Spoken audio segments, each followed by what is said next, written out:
What's going on? I am Nando. And I'm DJ. And I'm Diggins.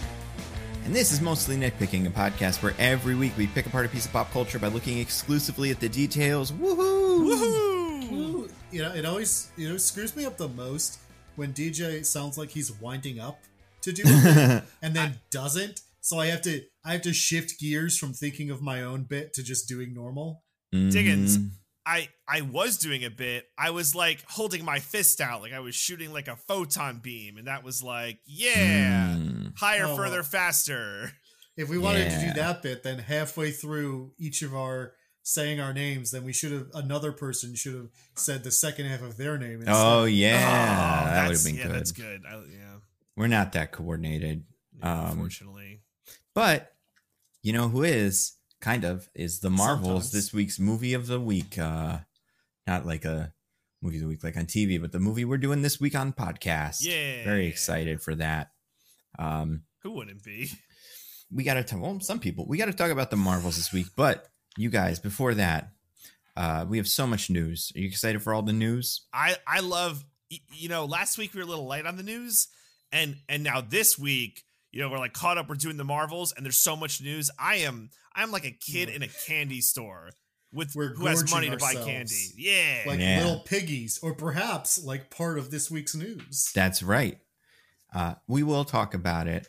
First news is not that, because we still have to talk. We have to continue the saga of, guys, let's all pray that David Zaslav goes to jail for canceling the Wile E. Coyote movie.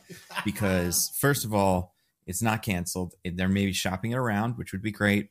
But second, more interestingly, apparently Joaquin Castro asked for an inquiry into what is happening with these cut for I love it. tax purposes movies, which is great.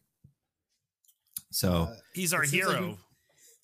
Like we've gotten a 1-2 punch on that front, where it's like, yes, now people in the government are like, oh, now hold on, this seems like an absurd practice that we can't just keep letting you get away with, which is great. And then also part of the reasoning for why they've reversed course is a bunch of like creatives and people working in Hollywood just started canceling meetings with Warner Brothers, because they're like, well, fuck it, you might not even release our movie even if I spend all that time and money making it, so why would I take your calls? Yep. I want to tell those people a secret. They still might not do that, so I wouldn't put that definitely back on the schedule. Although, we don't know that they have. We just know that was part of Warner's reasoning. And I wonder if now, if you're taking a meeting, like if you're a person who's big, like, I don't know, Christopher Nolan's not a good example because he's in like Warner Brothers anymore. But like, I don't know, Quentin Tarantino. Nope, he does his own. Who's a person who gets movies produced by other people? Matthew Vaughn, whatever. Let's say he wants to make a movie like this. Do you think now they have a clause in their contract that's like, you have to release the movie? Otherwise, you have to pay me $500 billion or something crazy. That would be cool. I think those clauses will begin to exist. Yeah. But, yeah, I mean, now we get to see this movie, so that's fun. Finally, we get to see a movie. Yeah, do we know? I guess we don't know when it's coming out, but it seems like it's pretty along the, like, it's going. Yeah. So It seems like they mostly finished making it. It's just like finishing touches, and then also, distribution, marketing, etc. So probably sometime next year. Yeah. Who do you want to get it? Ooh. Like what studio? Yeah. Are there any that you would be like, they should probably get it? Blumhouse. No. Although wouldn't that be interesting? Or like, because it's big IP, right? So I'm like A24, but like they would never. I mean, they're making that Elon Musk movie, so everything's on the table with them. That's true. Now since they've been bought and like have stockholders, now they're talking about like, we're gonna do big budget movies now instead of the thing everyone likes and knows us for. Yeah, I would say everything has to grow forever. I would say maybe like, I think the studio I'd trust the most with it is like Apple. They seem like they're pretty good. Yeah. Because they just throw a money dump. They're just like, here, just take all the money, and Yeah, they're still in the burn all the VC's money stage of doing a startup. Well, that's the thing. They're also in the like we are an arm of a company that prints money otherwise and kind of just a vanity project like Amazon. So like they never have to justify their existence with, actually making money. It's just something that makes their phones look nice. So that will probably be nice for them. And I could see Amazon also doing this because they just want brands as much as they love The Boys and Invincible. They can only make so many shows about what if the superheroes were bad guys and cursed and stuff. I don't know. I feel like that they haven't nearly tapped, even just adapting comic books with that premise. They haven't nearly tapped that well dry. That's true. Did you, well, this is actually, now that I think about it, this is a John Cena movie. Didn't the WWE used to have a production company? I mean, it's not a distribution company, but like, could they snatch this up? Yeah, they made all those like Marine movies. Yeah. And Money Plane. They did. That's right. Money Plane. I don't think they did either, but that's a shame. I do think Wile E. Coyote would try to fuck an alligator, I don't think that's out of the realm of possibilities. If he thought it would help him kill the Roadrunner, Probably. Totally. Or he would be tricked into fucking an alligator. Like the Roadrunner would paint the alligator's cloaca like it looked like an inviting, attractive female coyote. And Wile E. Coyote would dive headfirst in. And it would actually be an alligator. I don't like that at all. I don't like that at all. Well, there's still time. I mean, if we can get, put the funds together, we could buy this movie and then add that scene probably. Be pretty cool. That's what the people are clamoring for. That's what they're going for. Ugh. Do you think this movie is going to make money? Oh, hell yeah.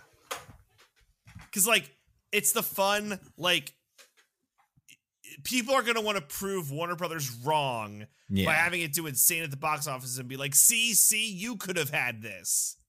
I mean, I think my biggest argument for the fact, for the idea, the supposition that it would make money is that everything we heard about this one from the people behind, like, who knew about it were like, it's actually really good though. This is crazy. And now you might be saying, well, anyone who was involved with a movie that gets shut down like this would say that because it's unfalsifiable. And fair, but when they shut down like Batwoman and other movies, like, people were upset, but the word out was like, it was kind of a mess anyway. Right? Like, this is the first time one of these has happened where everyone came out of the woodwork and like started leaking stuff to be like, no, this movie was going to be really good. Yeah. These motherfuckers, they fucked up. They fucked up. It happens. It does happen. Especially if you have David Zaslav in charge. Yeah, it's like, it's also a thing where it's like, what's the line from Ocean's 11? You can't do the same con twice. You got to do a different con. Like, you did it once with Batgirl and everyone got mad, but like, it came and went, whatever. But it's like, you're going to try and do it a second time? No, we can't let you keep getting away with this. Yeah, we're that Breaking Bad, Jeff. Yeah. Now, speaking of that wasn't the only news of this week. In fact, there were a million newses. So let's talk about things that are potentially bad. Let's talk about some trailers for Garfield, first of all. I did a Garfield movie, you guys. Well, I don't know why you would mention things that are potentially bad and then bring up the Garfield trailer. I mean, that's true. I do think it'll have some bit where like Garfield does bad to the bone and like dances around like risky business or something. But yeah, they're making a Garfield movie, you guys. Another one, but not like the old ones. This one is Chris Pratt. And it's not live action. No, it's not. But the animation is, I don't know if bad's the right word, but it's pretty not great. I mean, I think it's fine. It's got a style that's like something. I don't know. I feel like there's stylized and then there's looks cheap. Really? You think that? I think this looks very, I wouldn't say it looks, incredible, but I think this looks expensive. Yeah, I mean, I don't love it. I'm not like, this is incredible. This is Spider-Verse levels of animation we're looking at here. But I would not have chosen to single out the animation as being especially bad. I would say they really didn't do much Garfielding. They did a lot of baby Garfield. It's mostly baby Garfield being cute, which is not what I would associate with Garfield. I understand why they would want to start there.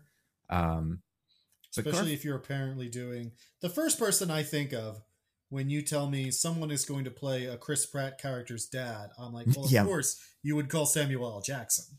Yeah, they're doing that. They're doing some sort of Garfield road trip with his humongous father, Samuel L. Jackson, which is very strange. I don't know much about the Garfield canon, but I don't know of this character. I've never heard of him before. I was about to ask, is the father canonical? Because I have no idea. I also don't know. I'm sure there is some weird Garfield father that exists somewhere, but because every character exists everywhere. Yeah, like whenever you get into any of these guys like Scooby-Doo or Garfield, there's always some cartoon that did their extended family once in one episode or something, and then you have all these guys. I mean, Scooby-Doo does it more, but like Garfield, you know, I want to say like he's related. I don't even think he's related to Normal. If he is, she's his cousin, but I mean, I don't know. Yeah. But you know Garfield, you know what we know about Garfield? He loves Italian food. Yeah, loves. Can't get enough of it. He doesn't like bats because he's a cat. Yep. All cat things, all very on brand. And he loves lasagna, and he eats a whole bag of lasagna or like tray lasagna by himself. And so does Odie, I guess, according to this trailer. Yeah, and of course, we get to see the origin story of how Garfield and John met, which is that John is sitting in an Italian restaurant when Garfield comes over hungry, and John is like, I'm going to offer you a bit of the Italian food I have in front of me right now. That's right, pizza. Mm-hmm. Also, you, a stray cat. Come on in, buddy. Yeah, into this Water's restaurant. Fine. If it was a house, I'd be like, this is a little weird. But at a public restaurant, I'd be like, you'd be like, somebody has a cat. And then you'd be like, wait, they didn't come in with that cat. And then you put it all together. It would be insane that someone did this. Yeah. Well, yeah. What the trailer doesn't tell you is that this version of the Garfield story takes place in Istanbul, where that really does just happen all the time. Yeah. Stray cats are everywhere, and they will try and get a bite. That makes sense. I mean, and like, that's pretty cool. Yeah, that's great. Other people in this, interestingly, because they haven't really come up, you got Brett Goldstein in here somewhere. Not sure where he is. Nicholas Hoult is voicing John. It's an interesting one. It's kind of got John energy, I guess. If you, wow, harsh on Nicholas Hoult. I mean, like, John. What is John's character even? He's like nice and maybe insane. Well, and also he's supposed to be like pathetic. He's supposed to be a sad sack. Is that what you think of Nicholas Hoult? Is sad sack? Man, yes, for sure. What? That Menu movie, Beast. You think it's a sad sack is Beast? Yeah, he's in love with Mystique, but he's always so bummed about her not loving him because she's in love with Magneto. It's such a boring character. Oh, is Magneto the one Mystique is in love with? Well, like, or I guess in those movies. Yeah, in the movie she kind of is. They do in the first one when he's like, "You should be in love with me. I'm gonna make myself blue." And then she like gets in bed with Professor X, and or with Mystique, Magneto, and he's all bummed. I was thinking about comics Mystique, who is a big ol' lesbian. Yep, she's she's definitely. I mean, he would be sad about that too, probably. He seems like Beast is a real piece of shit usually, so I wouldn't put it past him. But then the other one that's interesting, apparently Odie has a voice actor, which is interesting because I feel like Odie doesn't usually speak. Right. And it's Gizmo from What We Do in the Shadows, but he's not. We don't hear any of it in the trailer, so I see. Maybe he'll have an internal Odie monologue. Seems to be like Garfield's sarcastic foil, who always looks into the camera like, "Get a load of this guy." Yep. Which is also not remotely what Odie usually does. Yeah, I wonder if they thought like, we can make Garfield as mean as possible, as we usually do, but he can't be mean to a dog because many people, not all, but many people like dogs more than cats. Facts. So they will walk out of the theater if he like throws a ball off a table and Odie falls off the table trying to get the ball. Even though that comprises roughly 30% of all Garfield comics. Oh, 100%. Yeah, they it's their favorite. But people don't know that. That's like the thing. They don't appreciate the source material. Garfield. You think? I feel like the people are aware of Garfield. They will be now that Chris Pratt's involved. Mm-hmm. And listen about the voice. I don't hate it. So cool. Do you guys? What are your thoughts? Do you have thoughts on the voice? I'm gonna let Diggins go because I believe he shared these thoughts briefly before we started recording, and I mostly agree with them. So I'm gonna let him give it a go. I mean, I feel like it's the same level of effort as he put into the Mario voice, which is it's basically his voice, but he puts a little stank on it. Mm-hmm. And like, I don't know. It's a shorter walk from Chris Pratt to the Garfield voice than it is from Chris Pratt to the Mario voice. So I don't mind it that much. That's true. And it helps that Mario has a canonical voice, whereas Garfield, at least in the comic strips, does not. Oh, So but I mean, I will never not hear Lorenzo music when I picture a Garfield voice. Who is Lorenzo Music? Is that the name of the usual Garfield voice actor? That's the guy who voiced him in the cartoon show from when we were children. I thought you were going to say Bill Murray, the Garfield actor that we all kind of remember, somewhat fondly. But, I wouldn't say that about myself. Yeah, I mean, just as Garfield, obviously, but he is. I don't know. This is an interesting one. Speaking of voice actors, they're making a What If show, you guys. Season 2, baby. Can't wait. Cars. Star-Lord is a baby. Christmas. Native American character. Sword fighting. It's got it all. Diggins, you love What If. What was your favorite part of this trailer? My favorite part of this trailer was when a human being was speaking and watching their mouth movements didn't make me want to gouge my own eyes out with a spoon. Incredible. They probably had a human speak on camera in this. Probably a little bit at least. I can't even remember a word. No, you know what? What's his name speaks? Happy speaks in the end of it for sure. On camera. It looks great. Yeah, him and Darcy both speak on camera. That's right. When they're doing I guess there's going to be a What If episode that's like, what if Happy had to do Die Hard? So yeah, we know what some of the episodes are named. In fact, I think we know what all of them are named, but for a while there were ones that were leaked, like just what the title of it was. And some turned out to be fake, but that one is What If Happy Hogan Saved Christmas. So that is a Christmas episode, where something happens at the Avengers Mansion, I guess, and like Happy Hogan has to deal with it and do Die Hard. As only he can. Squeezing into those vents. Squeezing. Yep. Think you can reference having Elf. A really, really awkward romance with Aunt May, where the joke of which gets tired very quickly. How dare you? Yeah, I mean, it would be cool if she was there and she was his Holly and she had divorced him because she hates him so much or something. You know? That'd be pretty cool. Happy seems like he could be kind of like John McClane. He'd be kind of aloof and, bad father maybe. Quippy. Very quippy. He doesn't really like Peter that much. Mm. Seems to tolerate him at best. But that is only one of the what ifs because there's so many. Like I said, they do race cars on Sakar. That one is the one from last season that they couldn't finish in time. So we get to see that finally. Yeah, wacky racers. Whatever. Yeah, with Jeff Goldblum. Yeah. Who's that handsome devil? Exactly. But as good as the original Wacky Races. And then we also get one where all the old Avengers that are old people now, but are young in that one, go kill what seems to be young Star-Lord or something. So that's pretty good. Psychic Star-Lord? I thought that was Brightburn. It might be Brightburn. He's got Brightburn-esque look to him. I mean, James Gunn, wrote Brightburn, I think, or produced it at least. So it's a little bit of Brightburn in all the DNA of his movies. I thought you were going to say there's a little bit of Brightburn in all of us. There's a little Brightburn in all of us. We all have the potential to Brightburn, but, within each person, there are two superheroes, a Captain Marvel and a Brightburn, and they fight for control, So don't anybody go Brightburn, you guys. It's bad. What else is good about this? I don't know. Anything catch your eye, stand out to you? The Watcher's in it. And he's like, I'm still doing Watcher stuff, even though Loki's holding these strings together or something, whatever. Yeah, right. Don't worry about it. Yeah, I don't know if any of this counts. What do you think of, I think her name is Kaori. I haven't seen it pronounced. I've only seen it written. This new like OC kind of character for What If that is a Native American, I guess just like a native character who is there pre-colonization of America. So she's in there. Yeah. Pretty good. That'd be cool. No, that was a thing. Yep. I was thinking it's interesting because she does seem like she's going to be a big player in this, especially her episode seems like it's going to come later in the game. It's interesting that we have this thing comes out end of December 2023, beginning of January 2023, Echo. two completely unrelated, as far as we know, native Marvel heroes. So it's interesting.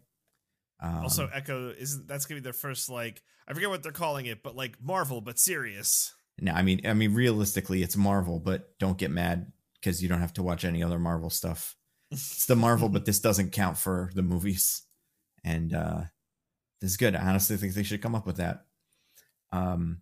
This one also releases daily, starting on like the 23rd. Yeah, Merry Christmas. So my guess with that is the Christmas episode is 3rd, and they wanted to put it out on Christmas. Yeah. So to do that, watching. They couldn't do it as a weekly release because it would bump up against Echo, and they didn't want to have them go at the same time. And if they didn't do that, they'd have to start in like, I don't know, mid-December. So I have a feeling they just went like, I think they're just kind of experimenting, seeing how to make people watch these. Right. They failed so far. I mean, the answer might just be this. Maybe it's make them all weekly things. The answer might surprise you. The best part about it is they put out a poster for the Christmas episode, and it has a yet to be confirmed, but seemingly, I mean, listen, if my eyes can't tell them, nobody can. Justin Hammer cameo in it. So who knows? Whoa! This might be the first time we've seen this character since 2013. You doesn't make foremost expert on Justin Hammer. Yeah. I don't understand it. I don't know what this is because Justin Hammer is in jail when the Avengers exist. So, I mean, I'm sure there's going to be a lot of, screwery going on here and turning this into something confusing, but still good news. People love Justin. Yeah. He's back, baby. Wait, you think a Marvel TV show thing will be confusing? I think it will be confusing to people that watch the movies for sure. They'll do that thing that all these do where it kind of ignores the movies that are inconvenient and then just expects the next person to put it all together in a way that's satisfying. Right. That's what they love doing. Speaking of ways to put things together that are somewhat satisfying, sometimes not, Madam Web is the big trailer of the day, though, you guys. Oh, my God. Yeah. She's back, baby. Madam Web. The other 3 of them. Ezekiel. Mm-hmm. Incredible. Now, if you, like me, vaguely remember the idea of Madam Web from when you were a child and are like, Madam Web, she's like that old lady, right? Well, I have some news for you about what comics I've been doing for the past 30 years. I mean, to be fair, even if she is that old lady, she wasn't always that old lady. This could be the past. This seems to take place in the 2000s. I don't know if you caught the one thing that everyone's glommed onto. Yes, I did. Yeah, there's a PSP, baby. The most absurd Sony product placement yet. Yep. They think that they saw what happened with Zune and Walkmans and stuff, and they want their own one of those. Luckily, they have a warehouse full of them. They can give them away for every person that buys a ticket to Madam Web, perhaps. They did have to set it in the 2000s, though, because if they'd had him with Vita, then it would have been too unbelievable. It would have shattered your suspension of disbelief immediately. But yeah, did you guys love Madam Web, right? Oh, so goddamn Everyone much. loves Madam Web as a character. My second favorite character, the only character I could possibly love more, is El Muerto. I was gonna say, yeah, you got a couple to choose from. El Muerto, Craven's dad, the other Spider Women in this, Spider Woman, Spider Girl, and Spider Girl. Ezekiel, we already said him. Ben Wyatt from Parks and Rec. He's in this, you guys. That's true, he is. He's her friend. A character that may be incredibly significant in a way that will be hilarious when you see the movie, if rumors are true. But I do think the best part of this trailer is the part where she says that classic line. You guys remember the classic Madam Web line? You know how like Batman has like, I'm Batman, and like Spider-Man has with great power comes great responsibility. I think I know. What's the classic Madam Web line? You're talking, of course, about he studied spiders with my mom in the Amazon. Yep. She shortly before she died.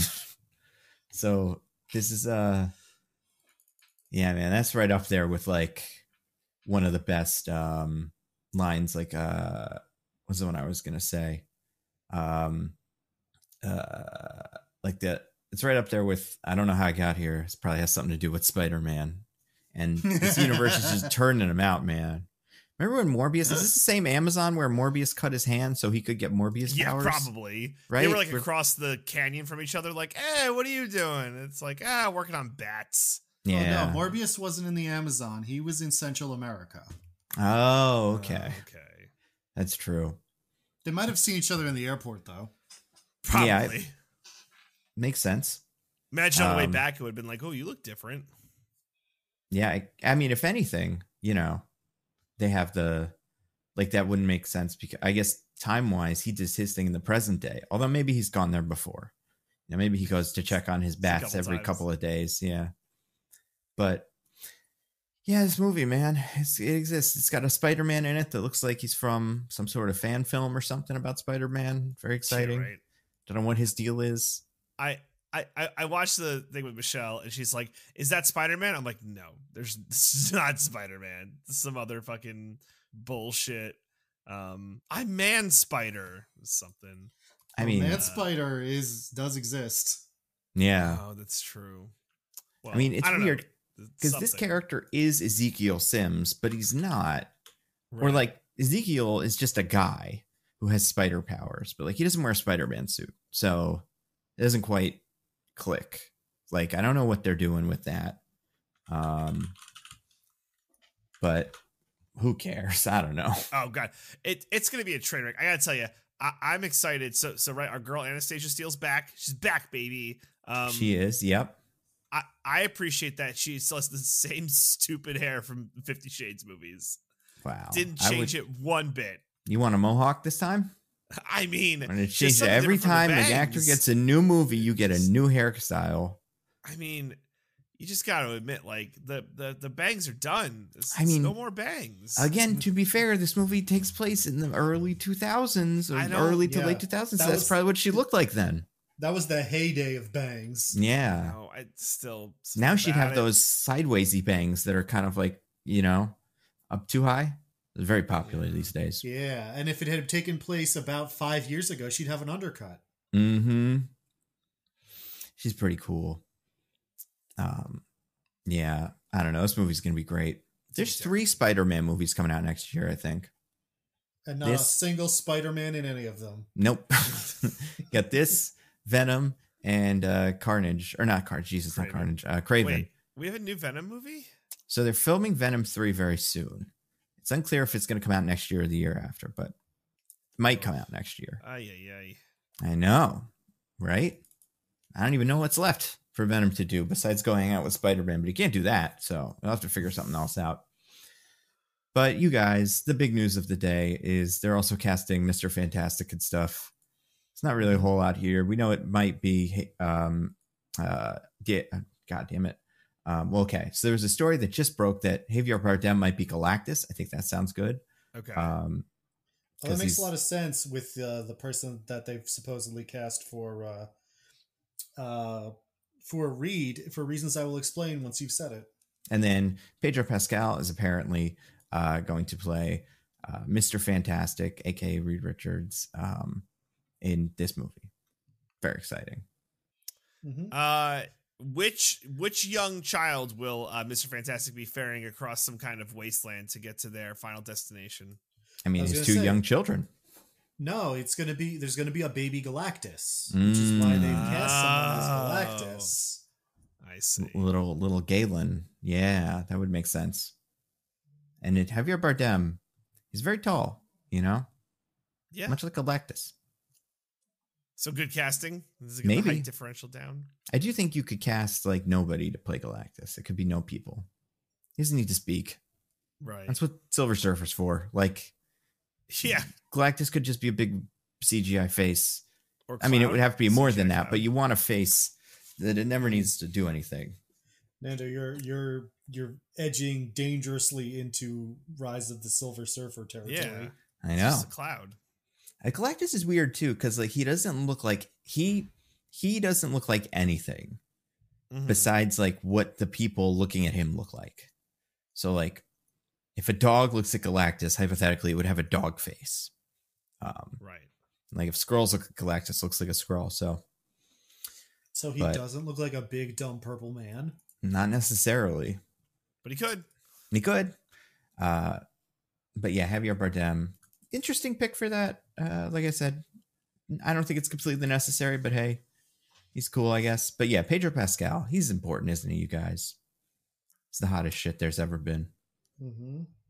If you need a big friend for your baby child, then you pick up that phone and you call Pedro Pascal.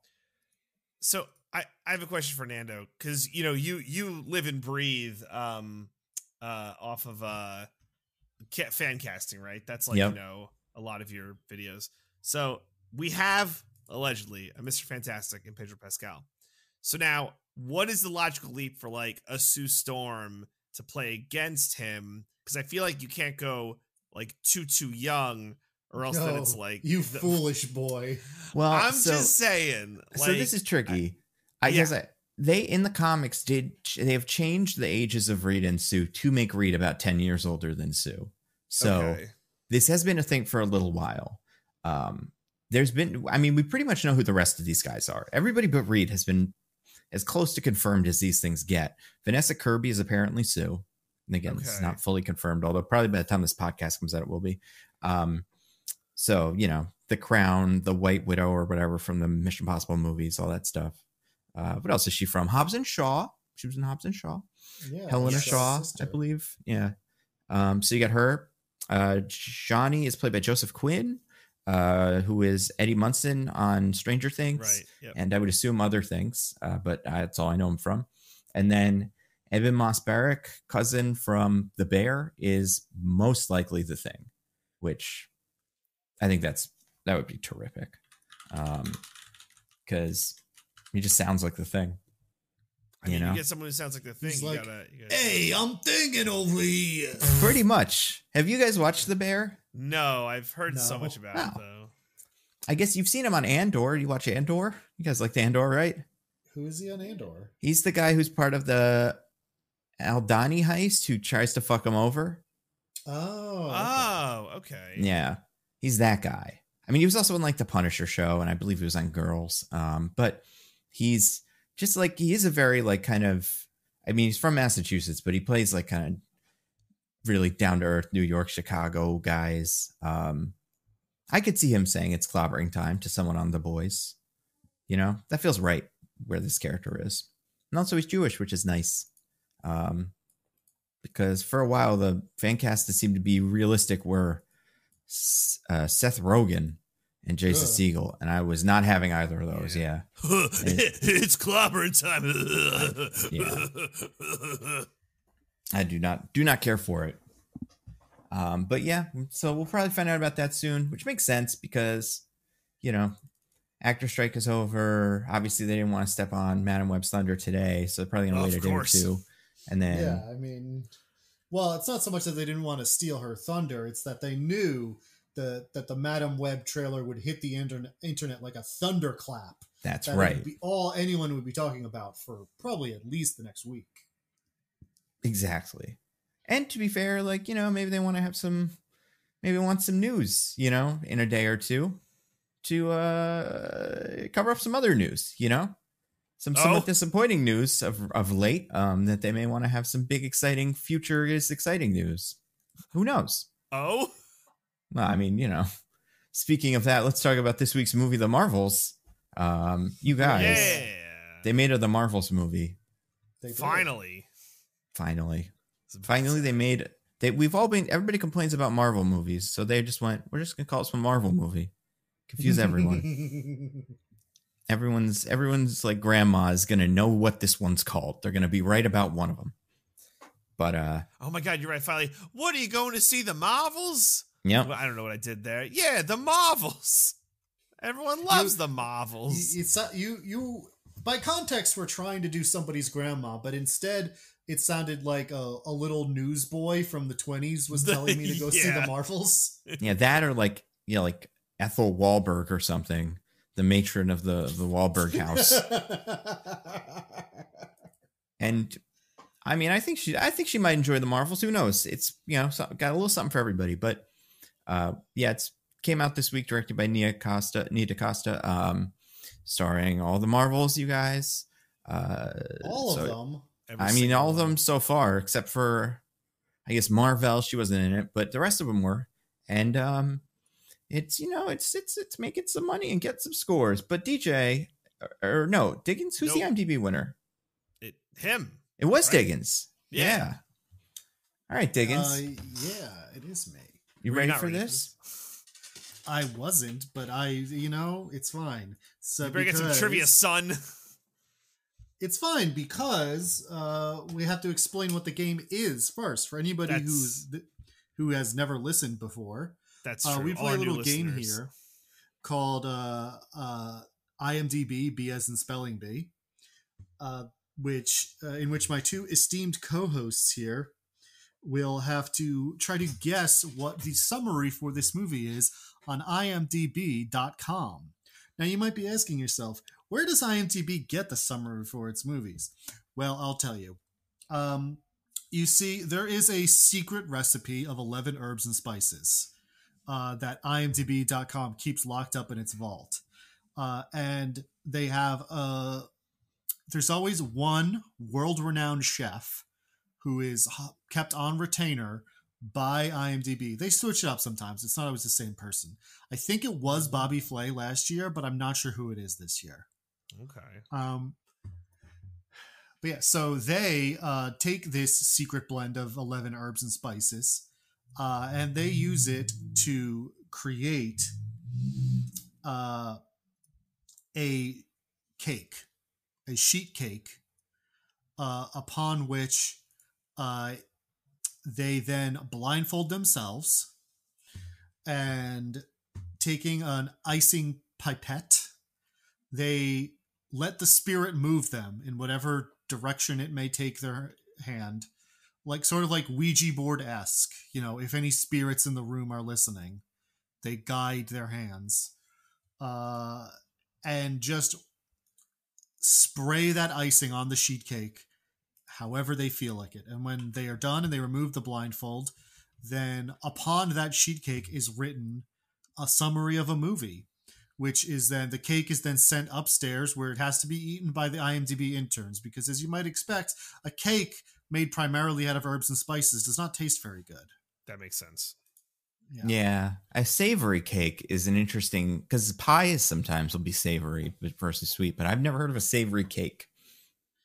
Yeah, the problem isn't so much that it's a savory cake as, again, it is primarily made out of herbs and spices. Oh, so there's no meat in it whatsoever. There's no meat. There's very little sugar. It's pretty much just like a clump of raw herbs and spices. So it's not amazing.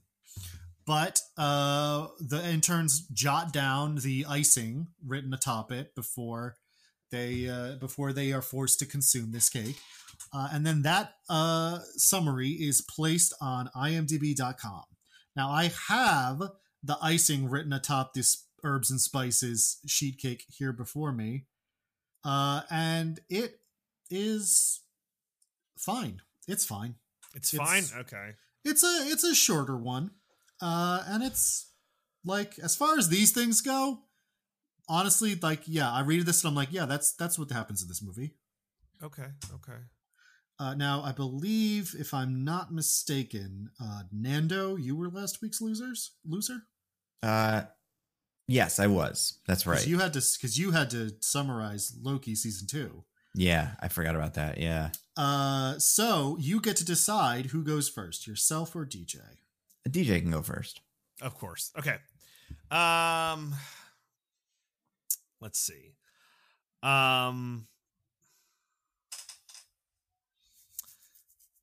Carol Danvers, Captain Monica Rambeau, and Kamala Khan must have their individual superpowers entangled and must learn to work together to overcome the galaxy's greatest threat. Okay. All right. I'm going to say something kind of similar, but a little different. After say accident, because it's not an accident. Let's say accident. It doesn't matter. After an accident, entangles.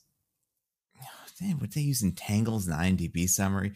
After an accident, let's say after an accident forces them to work together, Carol Danvers, Miss Captain Marvel, has to team up with her estranged niece, Monica Rambeau, and what are we calling her? What's that word meaning? Like eager super fan Kamala Khan, aka Miss Marvel, to stop a Kree zealot and save the universe. Ooh, this is a little tough because you actually both did fairly good. Oh, look at us. Look at us, Nando. Look at us. Look at us. Look at us. Who'd have thought? You each got some things pretty much exactly, but different things. Look at us. Do you have a tiebreaker? Any fun trivia? Oh, you think I would come here without a tiebreaker? Yeah. You knew you were doing this 10 minutes you ago. Were like, I'm good to go. Yeah. Yeah, of course I knew that. So how could I possibly not have one ready? It'd be easy to have one because you've had so much time to prepare, because like I was saying, you've been preparing since, earlier today, maybe even yesterday. I will say the name the actors probably is going to be very exciting here because there's like 6 of them. Don't give them ideas. Yeah. Man, as much as I love Miss Marvel, I don't know who played her supporting cast, so that'll be trouble. There is no good trivia on this IMDb page. Oh no, not no good trivia. I was hoping for at least some good trivia. No, it's all bad is the problem. I'm thinking of a couple, but they're all ones that Nando would get right away. Probably. So that doesn't seem fair. Yeah. You're a good person, you know that? Oh. Okay. Ooh, that sounds promising. Here's one. Okay. So when she was pitching the movie to the concept for the movie. Sure. Nia DaCosta referenced a specific film as a key inspiration, referencing a couple scenes and speaking highly of it, including a great ending sequence with the main character being thrown into the sky by all the other characters. Oh my god. Main character being thrown into the sky. Now, this is not... I'm not sure this movie was ever released in theaters. Oh, great. But it is definitely a movie that you have heard of. I'm 100% certain of this. And it's extremely unusual that she would reference this as an inspiration movie. God. No. I'm going to leave it at that for like a couple guesses, and then I will give more hints. So just to be clear,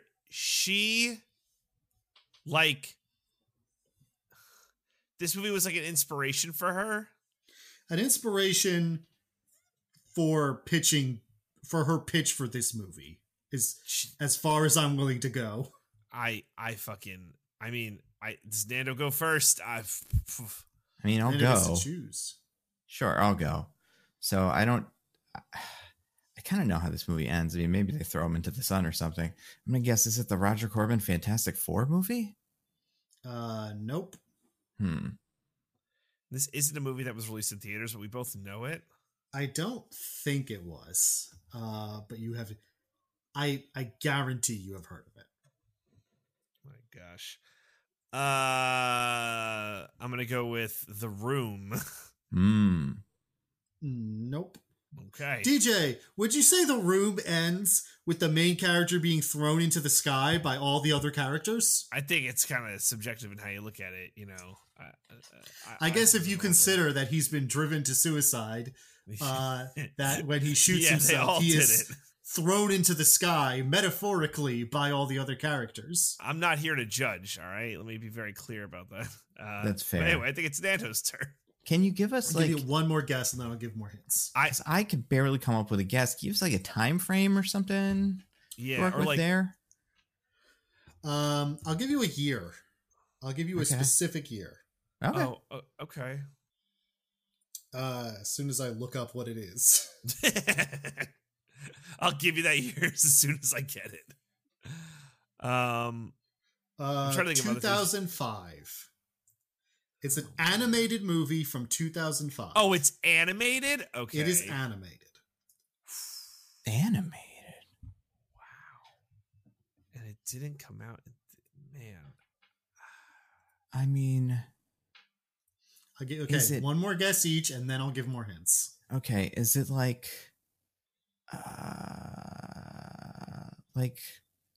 a directed DVD Shrek sequel or something? That's like what there are 0 of those, but so no. So like there's like the amusement park ride, and there were a couple of like ones that went straight to TV. So that was kind of what I was going for. It was one of those. But I mean, it's probably not them. So I got nothing. Could go with like Lion King 2. Ooh, yeah. Nope. So it's a computer animated film from 2005, and you guys did have a kind of had a kernel of a right idea there, where it is a like it is basically a brand extension of a very popular existing property. Oh, that changed what I was gonna say. That might have helped what I'm gonna say. Actually, I think I know it. I think I know it. Well, Nando gets to go first. So I know what I was going to say until you said brand extension of an existing property. Oh, is it the Planes movie? No, because Cars would have been after that. Yeah, I don't know. I was gonna say I don't think Cars was even out yet, so no. I'll say Planes and let you go, DJ, if you got it. All right. So I only think it's this based on the time frame and all the hints Diggins gave. Based on the information you have about it. Yeah. Diggins, is it Final Fantasy VII Advent Children? Oh my god, that is correct, DJ. Yeah, I knew this. Oh my god. What the fuck? Yep, it is the Final Fantasy one. Oh my god. So instead of going for one Nando would probably guess, you went for one Nando would never ever know the answer to. I feel and one bad. DJ would probably know the answer. Okay. Okay. Hey, you've heard of it, right? I've heard of Final Fantasy The Spirits Within. I don't know what Advent Children is. Oh, and it's a bananas movie that takes place after the events of Final Fantasy. It's I feel bad. Nando, was there like no way in any universe you were getting that?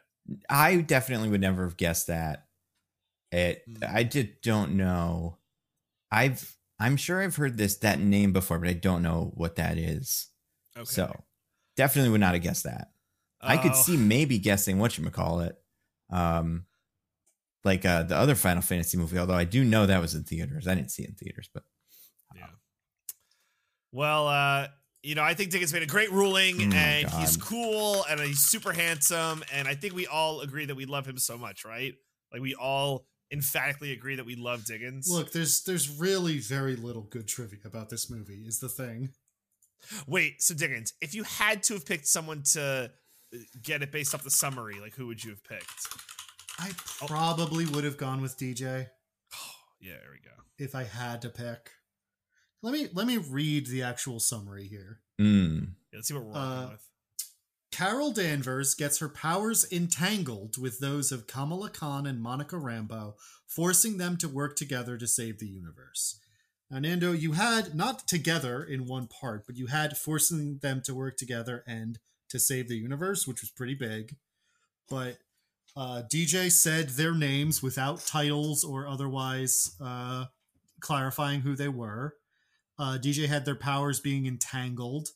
And while you didn't have the precise words, force them to work together to save the universe, you did say, like, working together, like, they have to work to save the universe or save the galaxy or whatever. Mm-hmm. Something similar. Whereas Nando, you threw in a bunch of extraneous details about, like, the Kree Empire and, like I said, like, who and what they were. So if I had to pick, I would have picked DJ.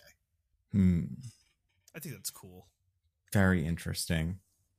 It sounds like Nando doesn't agree.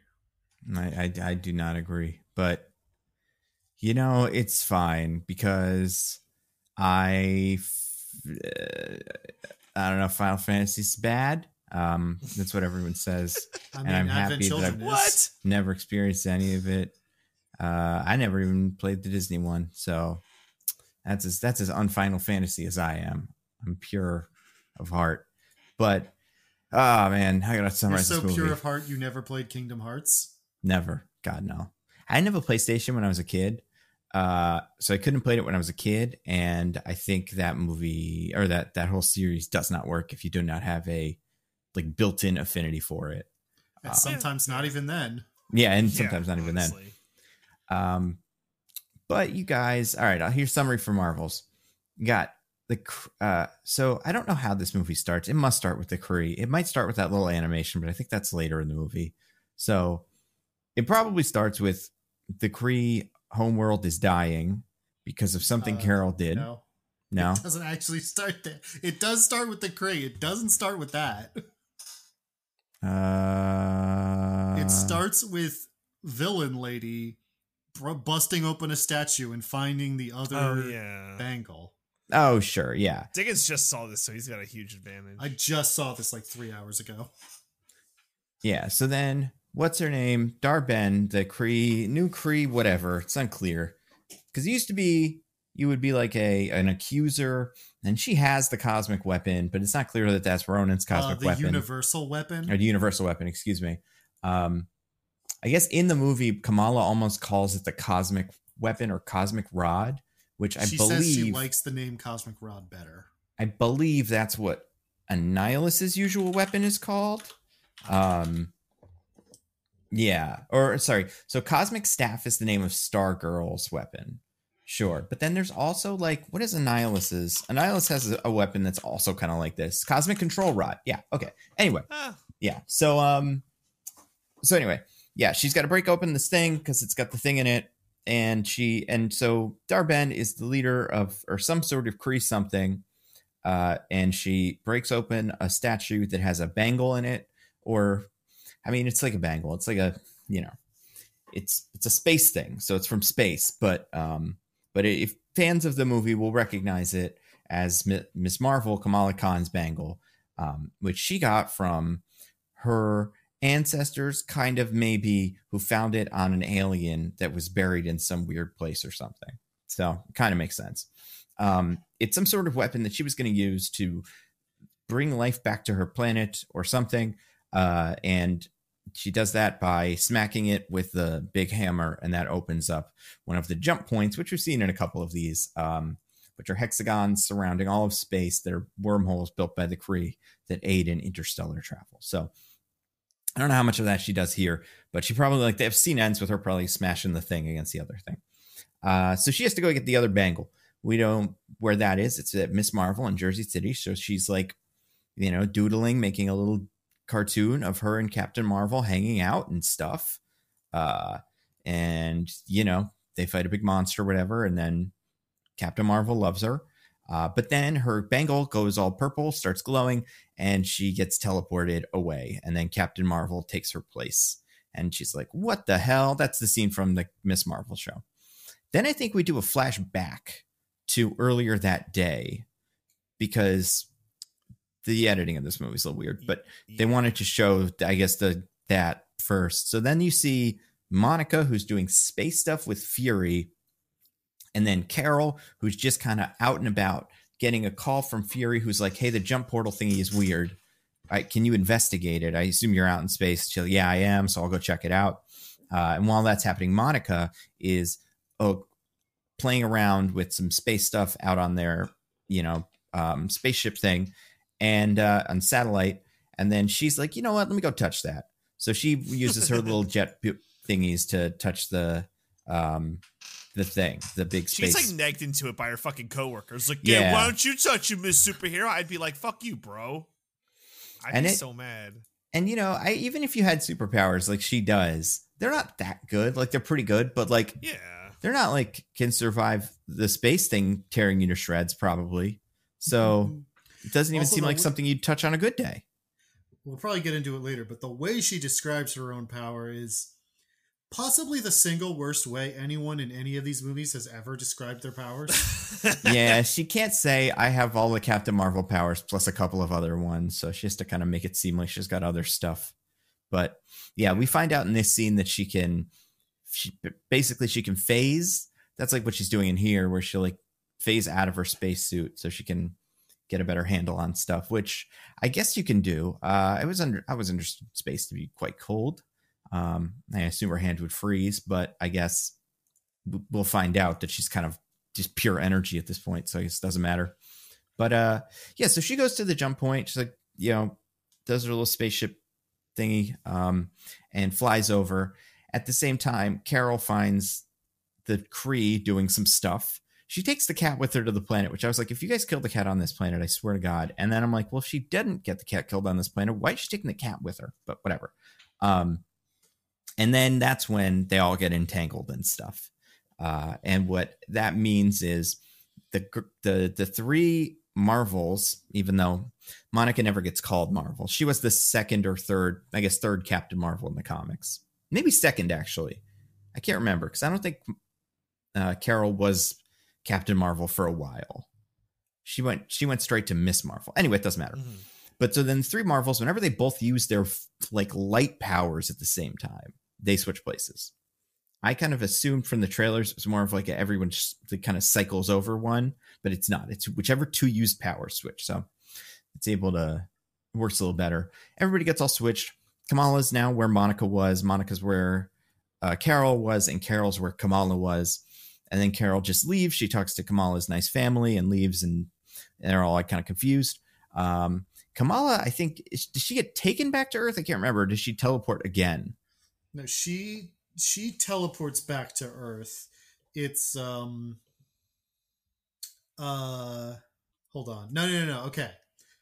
She ends up back on Earth. She gets teleported back to Earth for a little bit, but then where we end up is that Monica and Kamala get teleported to where Carol is. And then Carol flies there in an instant. Oh, for sure. Captain Marvel powers are ambiguous, and I'm talking about like long before that. Kamala is in space at the space station, and Carol is flying around. Oh, yeah. No, so she gets Kamala gets teleported back to Earth, and then Fury and Monica Rambeau, because everyone's back where they started, go down to Earth to go find her. But doesn't Carol leave? That's after that. Oh, okay. I guess she swaps places with Carol. It doesn't matter. So yeah, like you were saying, they all kind of figure out what's going on. They call each other. Although, if I remember correctly, Fury is not super like, hey, Carol, you got to figure out this entanglement thing. It seems pretty interesting. He's mostly just like, the Kree are up to something. So whatever. And they're having peace talks with the Skrulls now. So hopefully they don't ruin that. Carol, like we were saying, there's a big fight where the Kree guys get taken to Kamala's house, and then different characters get swapped in to help fight them. That ends with Kamala falling out of the sky and getting caught by Monica, who can fly now, kind of, until it's not really, because then they switch with Carol again. But yeah, like you were saying, they're at the spaceship now where Carol was, which is where the Kree and Skrulls are doing their peace talk or whatever. Or at least where the Kree are meeting before that. And then Carol is back on Earth, so she flies to them. It's like after they've initially met, but while talks are ongoing, because Villain Lady has come back from talking with the Skrulls, but they haven't come to an agreement. Right, yeah. And these are not the Skrulls from Secret Invasion, or if they are, they're not any of the ones we've met, or they don't look the same. So they're these not are just super mad about, whatever. Yeah. And it's not like what's her name is there, the Nick Fury's wife, or Gaia from Game of Thrones. Like neither of them are there. So, seemingly different like sector, whatever, of Skrulls are on this planet that seems nice, and they're hiding out there for a while. And the Kree want to exterminate them. They always do. But Darben is like, actually, we're all kind of short on resources because our planet is dying because of what Carol did. And so we actually want to be peaceful with you guys. And wouldn't that be nice? And then it turns out that's all a big double bluff or whatever, because what Darben wants to do is open up one of these jump points over this planet so she can steal their oxygen so they can re-oxygenize Hala, the Kree homeworld, which now has no more oxygen, water, or a working sun. So this is all part of her plan. we'll learn later that she's specifically going after planets that Carol likes because she hates Carol so much. But that's not really that important here. All three Marvels are together, so they help some people and like some scrolls. They don't evacuate every scroll, and Kamala's a little upset about that, but Carol's like, it's sorry about it. Carol and Monica also a little bit of weirdness because they haven't seen each other in a while. Carol never came back to Earth for a reason that we didn't understand before, and she doesn't talk about quite yet. And but then still kind of don't now. I think we know what it is, right? Like, we know. Okay, we understand. I understand what the idea is, but I have questions. Okay, but yeah, she goes like to do like so three of them are in the spaceship, and they kind of figure out what Darben's doing. She's using the jump points to get all these things. And Kamala remembers a name of a planet or star system or something that was on the Kree's computer when she was in their room. So she tells Captain Marvel, she's like, it's this one. So Captain Marvel looks at it. She says, which planet could they be going to? Oh, this one. And I don't remember the name of the planet. I think it starts with an A, but it's a planet that is mostly covered with water. And that is something that is important or interesting. So they go to that planet. While they're doing that, they kind of like hang around and like be fun. They train to switch powers well and stuff to learn how each other works, and like they jump rope and everything. And then also they do like little mind melds where they all share memories of each other, including we see Monica's mom, Maria Rambeau, who we kind of remember from Captain Marvel and their brief cameo in Doctor Strange 2, talking to Carol about what's going to happen to her when she dies from cancer, which is what happens presumably in the 5 years between when Monica is snapped away and when she comes back. Which also explains where the cat was. The cat was with Monica and Maria Rambeau, and then Carol took it. So that's nice. The cat is actually back with Fury at this point, which is very important.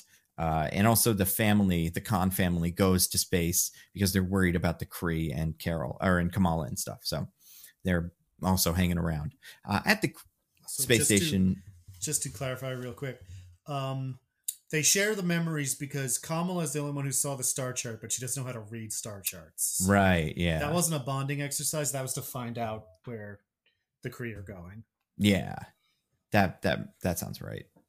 I was going to say it's important information that the cat is on the space station, but also on the space station are these weird little things that keep popping up, and they look like little brains. Nobody quite knows what to do with them. Fury's like examining them, whatever. And they go to this planet that they were like going to go to, the one covered in water. And Carol says, like, before they get there, by the way, this might be a little weird because they kind of treat me strange over there. And she's not clear why. And it turns out it's because she had a marriage to Prince Yan, the ruler of this planet, for some sort of political reason. They're not actually married, but they kind of like each other. Like they're friendly. And the rescued Skrulls, they put them on the ship, and then Valkyrie from Thor comes and gets them and brings them to Asgard. So these ones are on Earth now too, I guess, or something. That is not helpful considering where Secret Invasion did, but whatever.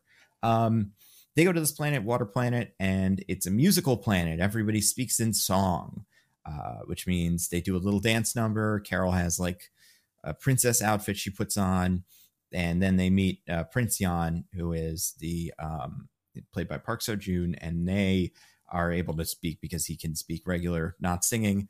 And they basically are like, listen, Darben's coming. She hates me so much. She's going to destroy all your planets and stuff. We need to fight him. It kind of explains the entanglement thing. So they come up with a plan that's like Carol and Monica are going to use their powers mostly. Kamala's going to stay out of it. And then if the two of them are switching, it's pretty much fine because their powers are essentially the same thing.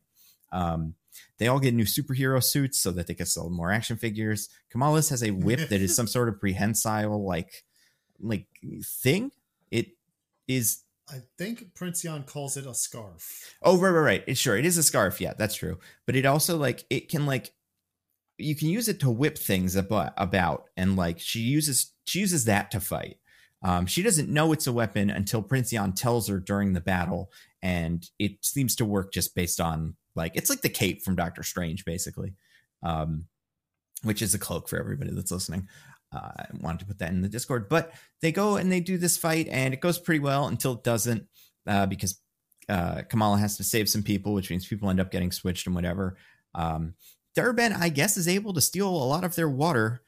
I don't remember if this ever gets resolved, but I guess this planet had enough water that it wasn't a humongous deal.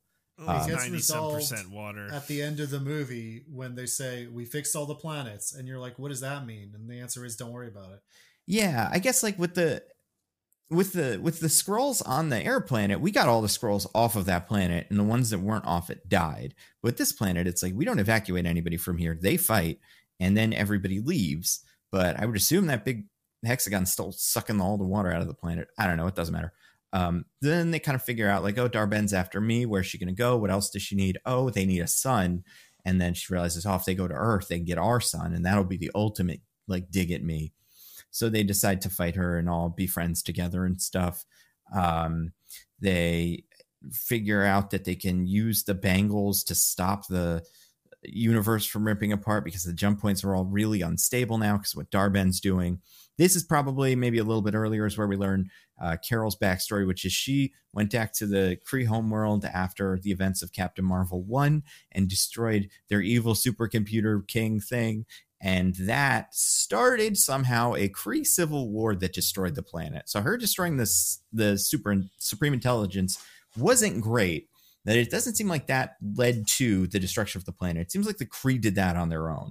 But for whatever reason, because of that, Captain Marvel blames herself. And that's why she never went back to Earth, is because she was always sad about being the Annihilator and like killing all these Kree people. Like we said, it doesn't make a whole lot of sense, but that's what she tells us. They go back to Earth to do this big fight.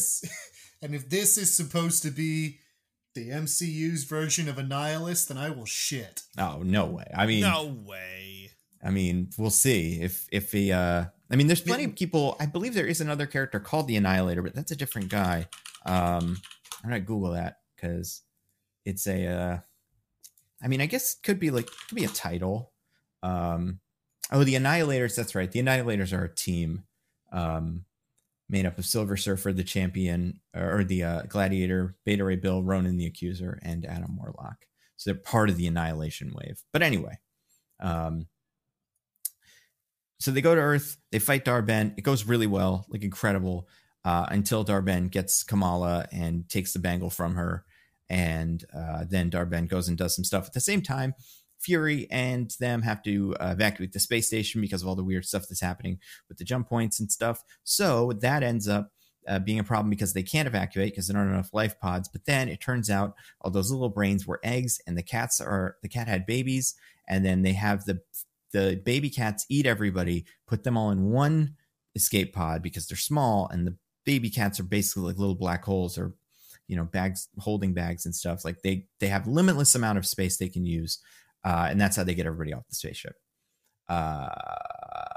Yeah, they fight Darben. Darben explodes, tries to open the jump point, and they have to close it. But to do that, somebody has to sacrifice themselves because she's the one that they can afford to lose in these comics or in the movies for a while. They have Monica do it, and she has to go on the other side of the portal and close it from that side. So she's in a different universe because the multiverse is bleeding in, because that's the theme. And we don't know what it is, but it's another universe. She closes it. Everybody's pretty cool. Carol moves into Monica's old house in New Orleans. She has one bangle. Now Kamala has one bangle. It doesn't seem like Kamala needs the bangles anymore, but whatever. And then Kamala has a tablet from Nick Fury. Spoiler alert for the actual finale stuff, post-credit scenes, although this one's before the credits. Kamala picked up a tablet from Nick Fury that has the names of all the other superheroes on it. So the first post-credit scene is that she goes to Kate Bishop and asks her to join something. Tells her that Ant-Man has a daughter. They don't use any specific words because they're not sure what it's called yet. And then the second one, Monica wakes up in a hospital and her mom is there. And she's like, oh, good. Thank God, Mom. This is weird, but nice. And then that person's like, I'm not your mom. I'm Maria Rambo. And then she has a superhero costume on. That's one of the ones that I think Carol wears at certain points, the binary costume. And then Beast comes over from the X-Men 3, Kelsey Grammer Beast. And he's like, says something about doctor stuff or whatever. Mm-hmm. And they're like, uh-oh, this is bad. And then that's the end. And then Maria Rambo goes, I chose my superhero name because I believe that gender is strictly a binary. Yep. And there is nothing You're either a man or a woman, and that's biologically determined, and there's no other way that gender works. That's right. Yeah, that is Binary's whole deal in the comics. She's not an incredibly popular character, but certain people really like her. And she's their favorite one. But yeah, that's the end. Yeah, that's pretty much it. I don't know. That's like all this stuff. Yeah, I don't know. That's it. Yeah, that was pretty much the plot of the movie. They go to 3 planets. Each planet has a thing that the one steals. The lady explodes. She opens up a big multiverse portal. Monica goes inside of it, and Beast is there. And then, so DJ, as the winner, because you knew the most about Final Fantasy, would you like to tell us what you thought of The Marvels? If it makes you feel better, Nando, if you had said Final Fantasy Spirits Within, I would have given it to you. I mean, it's a big if. I do know that movie came out too early in the 2000s for it to be that. I believe that was 2001. It might even be 1999. It's like really early in the animation. Let me see. 2001. Okay, yeah. I have seen that, but I don't remember any of it. Anyway, what did I think of this movie? Yeah, what do you think of this movie? Let me say this. I think this movie is imperfect and it has its flaws, and you know it's I think it suffers from interesting choices. That being said, I kind of like this movie. It was enjoyable. I enjoyed it. I had a good, fun time with this movie. I don't think it's anything that's like, you know, sets like a new bar, or like Guardians 3 or like any of these amazing things, but like it did set one new bar. It's true. And one new dar. Ben. Oh yeah. I guess that's technically true. It set the new bar for worst performing opening weekend of a Marvel movie ever. Oh, that's right. Also, I think shortest Marvel movie. If it is not the shortest, it is very close. I think that might have been one of the IMDb trivias that I was like, this is too uninteresting to be the tiebreaker. Yeah. But despite all that, I liked it. I enjoyed it. I thought it was funny. I thought the characters were good. I thought it wasn't too long. I liked it. I thought it was enjoyable. You heard it here first. DJ will like any movie if it's not long. Yo, it's so huge for me. I think it's one of those where, because I went to movies by myself to see it. I didn't go with Michelle. We're like, when Michelle watches this when it's eventually on Disney Plus, I will like enjoy watching it again, because it's you know what the MCU doesn't have enough of, just like halfway decent mindless popcorn flicks, and this is one of them. And you know what, I'm fine with it. It doesn't need to be perfect. It could have a lot of flaws, but sometimes you just want a nice hour 45 popcorn flick with, you know, some good performances, some jokes, some decent action scenes, and then you go home. You know what? That's what this movie is, and I'm not going to apologize about it. So yeah, I enjoyed The Marvels. I thought it was good. If you got problems with it, makes sense to me, but I liked it. How about you, Nando? What did you think? I'm mostly in the same boat as you. Like, I think if someone tells me all the flaws and stuff and they didn't like it, I'd be like, yeah, that's fine. Like, I don't disagree the same way that I would if like they said that about, like, I don't know, like Into the Spider-Verse or something. I'd be like, well, you're wrong about that. The movie's good. Like with this one, it's like, I get it. But also I think as its own little thing, it is a pretty fun movie. I went in expecting it for it to be much worse, honestly. I think maybe that was part of what went so well, is like my expectations were relatively low. And, you know, I think it, as someone who enjoyed the Miss Marvel show enough and WandaVision plenty, I didn't need to do any work to kind of sell me on these characters. And I think overall it did good work on Captain Marvel in terms of turning her into something like less, you know, giving her a little bit more to do and a little bit more to like think about. I think the action was pretty fun. I think the switching was fun. You know, I do think, honestly, like, I like that it was short, but I do think it could have used a little bit more time with some certain things.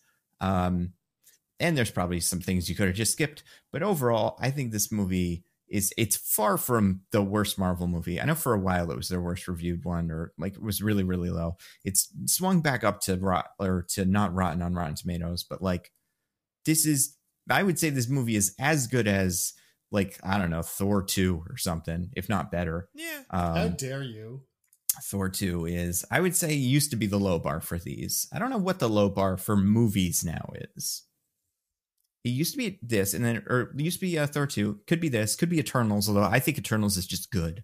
Like, I don't think quite everybody, not I think there's that much to get, but people don't get it. You know what? People don't really don't like Thor 4. So I guess that might be the new low bar, but that one I also thought was fine. So yeah, like I think this movie is better than I expected. Definitely not the best Marvel movie of the year, but also definitely not the worst Marvel thing of the year. So it's right in the middle. What about you, Diggins? Yeah, so I guess what I would say about this movie is that it feels like the first one of these in a while that I watch and I'm like, well, that was a mid Marvel movie, but I'm like, it falls on the good half of that statement instead of the bad half. Mm-hmm. Where I'm like, yeah, that had a lot of big problems and the character stuff doesn't work at all. But you know what? Iman Vellani's really fun. She's very enthusiastic, and that's endearing. Mm-hmm. Yeah. There's some good She loves jokes this in shit, there. bro. She loves it so much. Yeah. I do think though, because you guys have covered the like positive, like, yeah, the charm and the formula stuff is working more or less as it used to in this one, which I like. But I do feel the big difference between this one and some of the earlier, like, okay Marvel movies is just that the accumulated cruft of the MCU is like really weighing it down. And for people like us who more or less know what that stuff is, and even when we don't get it, we're like plugged in enough to be like, that's the thing I don't remember from this other thing that I definitely watched, so whatever. And sort of just let it wash over you. But I think it is getting to the point where, like, if you aren't either plugged in enough to know what it is in the first place, or plugged in enough to understand that it's referencing something that you are aware of what it is, even if you don't remember the specifics. If you aren't one of those two people, then like the movie just loses you. Cause like there's a lot of shorthand in this movie of things that happened in other stuff that, no, you don't need to have watched it for this movie to like function on a basic level, but it adds up. You know, like they talk about, oh, I walked through a WIC checks and now I have superpowers. Yeah. Okay. And then everything like Ms. Marvel existing, it's just like we kind of just have to accept that. And then all the Kree stuff. It, like, I don't remember Captain Marvel super well, so a lot of the Kree stuff I was like, I guess that happened. Sure, this is something. And I just like over time, over the course of the movie, the accumulation of all of that, I think gets to a point where a more casual person just kind of just tunes out. Which I couldn't blame them for, because I don't think any of that stuff is like worked in especially gracefully or well. And I don't think the movie. I don't think the movie works on an emotional level to begin with. I think they super rush through the character moments, and then, like, I'm not quite sure what Carol's problem is supposed to be by the time that they resolve it in a single scene. Where I'm like, at first it's like, whoa, she's gotten too harsh. She's, like, we got to abandon these scrolls. We save who we can. But then she's mad that they didn't do that on the second planet, and she's like, oh, I've got to keep being better because I did bad the one time. And I'm like, but that's not what your problem was before. Mm-hmm. But I think it really doesn't work if you don't have the background of like understanding, like the whole Monica Carol relationship. If you don't have the background of them in previous stuff, like, I don't think there's anything to cling on to there. They try to like give it some depth here, but I just don't think it's enough. It relies too much on gesturing back to what has already happened. And that's the sort of thing that I think is getting more difficult to tolerate from MCU movies for people who aren't super fans. And that's, I think, why this one isn't doing very well critically or commercially. Yeah, I would love to watch this movie through the eyes of like someone who has minimal knowledge or just isn't like super up to your point, Diggins, like, you know, the rest of us are. Um yeah, it's like it's an interesting like thing to think about that I just can't put my like headspace into. But yeah, at some point they're just like gonna have to grapple with this, and like, and maybe that's like the whole point of the Echo show, where it's like it can't all be connected, right? But I mean, yeah, it's definitely tough. Well, the problem is sometimes, sometimes they do make things that aren't really connected and you can just enjoy on their own.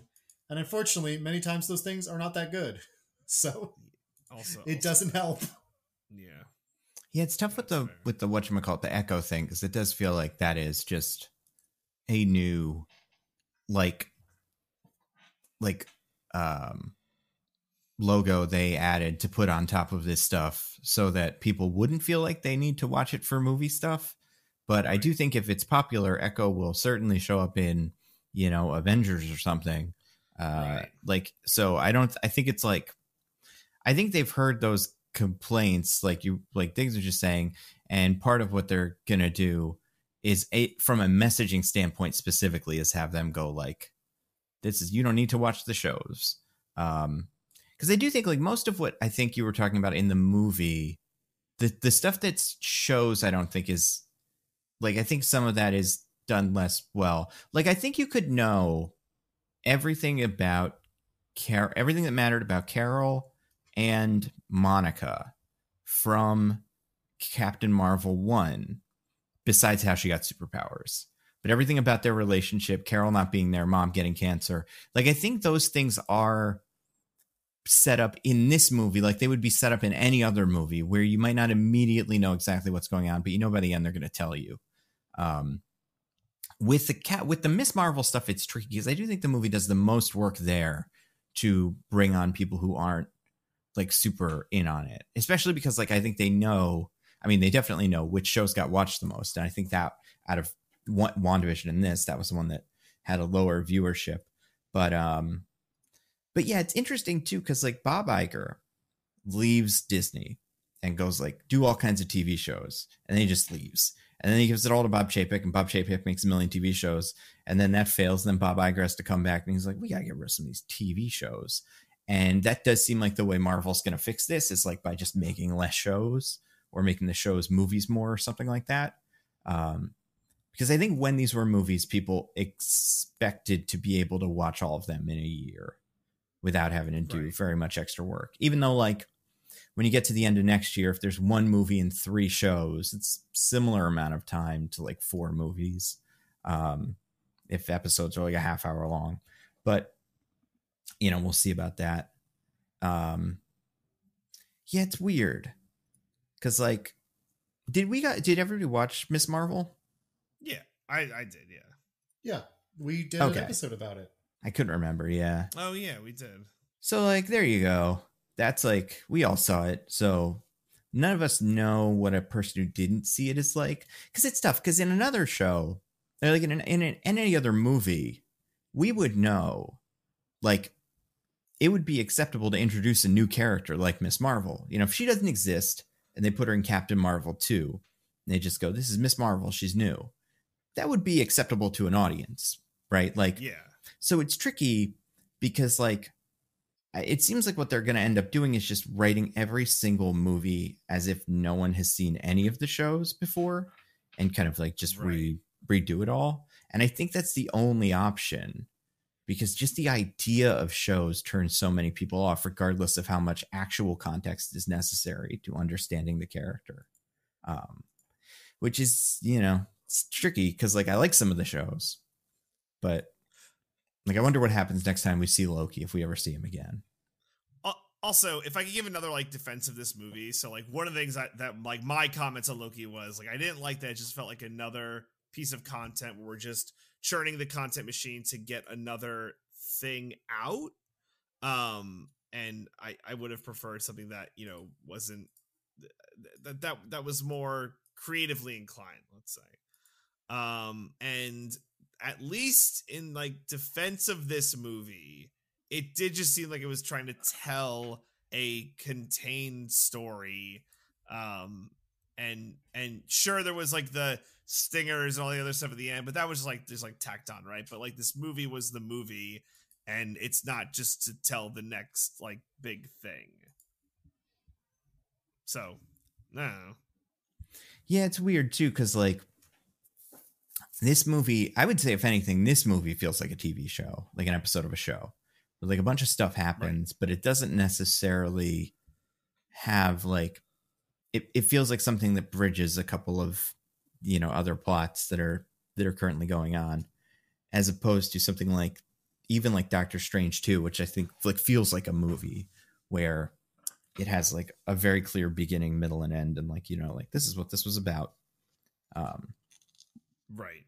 But that doesn't mean it's, I don't know. It's complicated because a lot of it is like expectations, and a lot of it is like the reality of what the movie is. And even if they changed what it is in the future, how do you beat the expectations? Right. Yeah. I mean, I think getting the audience, like the money, the commercial success is where that gets tricky. I do feel like critically, because, you know, they gotta, you know, watch it and think about it. Ideally, in an ideal world. Not to say that that's not a thing critics regularly do. Just, you know, there's some outlets that are better about that than others. Mm-hmm. Then, you know, you see it and see that it works. You're like, oh, this one actually does work, even though I don't know all this stuff. Yeah, I guess it's hard to know what that is until you see it, right? Yeah. And that's the other thing too. Like, I feel like the reviews on this movie were more mixed than I've ever seen on one of these. In terms of reviewers were saying like, this is the best Marvel movie I've seen in years. This is everything I wanted from the MCU. And then other people saying this is the worst movie I've seen all year. Like everything about this is bad. And like, I don't know if that gap is just like people that I don't know. I have to say, while I don't agree with the second people, I understand them a lot more than the first people. Like, I think I know what both people were. I think the people that think it's their favorite Marvel movie in years, besides Guardians, I think there's a case for it. I think Guardians is the strongest movie they've made in the last 3 or 4 years. But yeah, I think the idea of like a light, fun movie with, you know, without incredible stakes, like there's stakes obviously, but it's not like Endgame where, you know, it's one of the stakes. In theory, universe-ending stakes. They just don't act like it too much. Yeah, and like I feel like every one of these movies that has space in it has universe-ending stakes, but like I think there's a difference between like the stakes of Thor 1 versus the stakes of like Infinity War. I guess it's like, if we know this is the Marvels, Captain Marvel 2 in between, you know, 2 Avengers movies, there's like this weird understanding that these stakes aren't quite stakes. Like it's not going to be full stakes until like later. But either way, like I think focused on comedy, I think like the cast in general was something people were excited about. But yeah, it's that's something that I got from some of those reviews. But yeah, I don't know. People just, but the other thing I feel like is part of the problem is I've seen people, not the problem with this, but the problem with like the way these reviews are written. It does seem like a lot of this is, some of this seem to see it as like kind of an avatar for the MCU in general, in ways that like the criticisms of it are like just criticisms of the MCU at this point. I don't think every single one of them quite feels like, I don't know. Some of them feel like people that just want to say this about any MCU movie that didn't quite work, and this is the first one they got. But then they haven't been paying attention, I guess. So what are the other movies this year? We had Quantumania and Ant-Man, and Guardians, yeah. And Quantumania was definitely, I would say, Quantumania is worse than this. Absolutely. Oh my gosh, by a country mile, yeah. And that's, I'd say, the weirdest part of it is like, I don't I don't know. And Quantumania had many of the same problems in that, like, you didn't need to know that Kang was the guy from Loki, but it did help, or at least help to know that those guys are kind of the same guy. And a lot of the, I don't know, I guess the multiverse as an idea hasn't really been in the movies that much. It's been mostly on the TV shows, outside of Doctor Strange. Like, it's something you learn about on What If and WandaVision and Loki. So I don't know. I feel like that movie had plenty of MCU connectivity. But I guess with that one, a lot of people were just like, we liked Paul Rudd. It's fun to watch him go do his thing. Yeah. But so what you're saying is people didn't like this movie because there are women in it. Whoa. I mean, whoa. I'm sure that's got some effect on something. It's always hard to say. This is one of those things that's like with the first Captain Marvel, where it's like, I'm sure there are people for whom that is true, but also there are a lot of things about this movie that aren't good. So I'm in this weird middle place where I'm like, I don't think you're 100% wrong if you say people are criticizing this movie more because it's about women, but also, like, there's a lot of things in this movie to criticize. Yeah, I guess if I saw a reviewer go at this movie harder than Quantumania and they were a man or something, part of me would be like, maybe that's what it is. Like, because I do think Quantumania is just pretty much worse in every way. And I think there's something to, like, wanting this movie to succeed a little bit. Like, if you give it, like, some goodwill and kind of go in looking to have a good time, you can get you can get more out of it than if you go in wanting it to be a disaster. But I don't know. That's just me. And it feels I think the tricky part is that I feel like for, I don't know, maybe 2/3 of us, like, we want these movies to succeed, or maybe all three of us, right? We, like, want these movies to burn do it all well. down. Burn it all down. 2/3 of us want. I mean, taking kayfabe off for a second. Every movie I see, I want to be a good movie. Fair. I guess I mean in terms of the MCU, it's better if it's successful, right? And this movie, it just feels very neutral, right? It's where it's not like, wow, that's why we need an extended universe of movies because it adds this, right? And it's not, in my opinion, it's like so bad we must burn it to the ground. It's just very neutral. It's middle of the road. It's funny enough. It's enjoyable enough, but it's not excellent and it's not terrible. So, like, if they churned out 5 more of these, it's fine. But, like, also, it's almost, for me, I don't know, and maybe some reviewers, it's like an expectation setting game. Like, to your point, Nando, I don't think anyone expects, like, the Marvels to be this huge event movie, but if Avengers the Kang Dynasty is as, like, milquetoast as this, then, like, everyone is up in arms.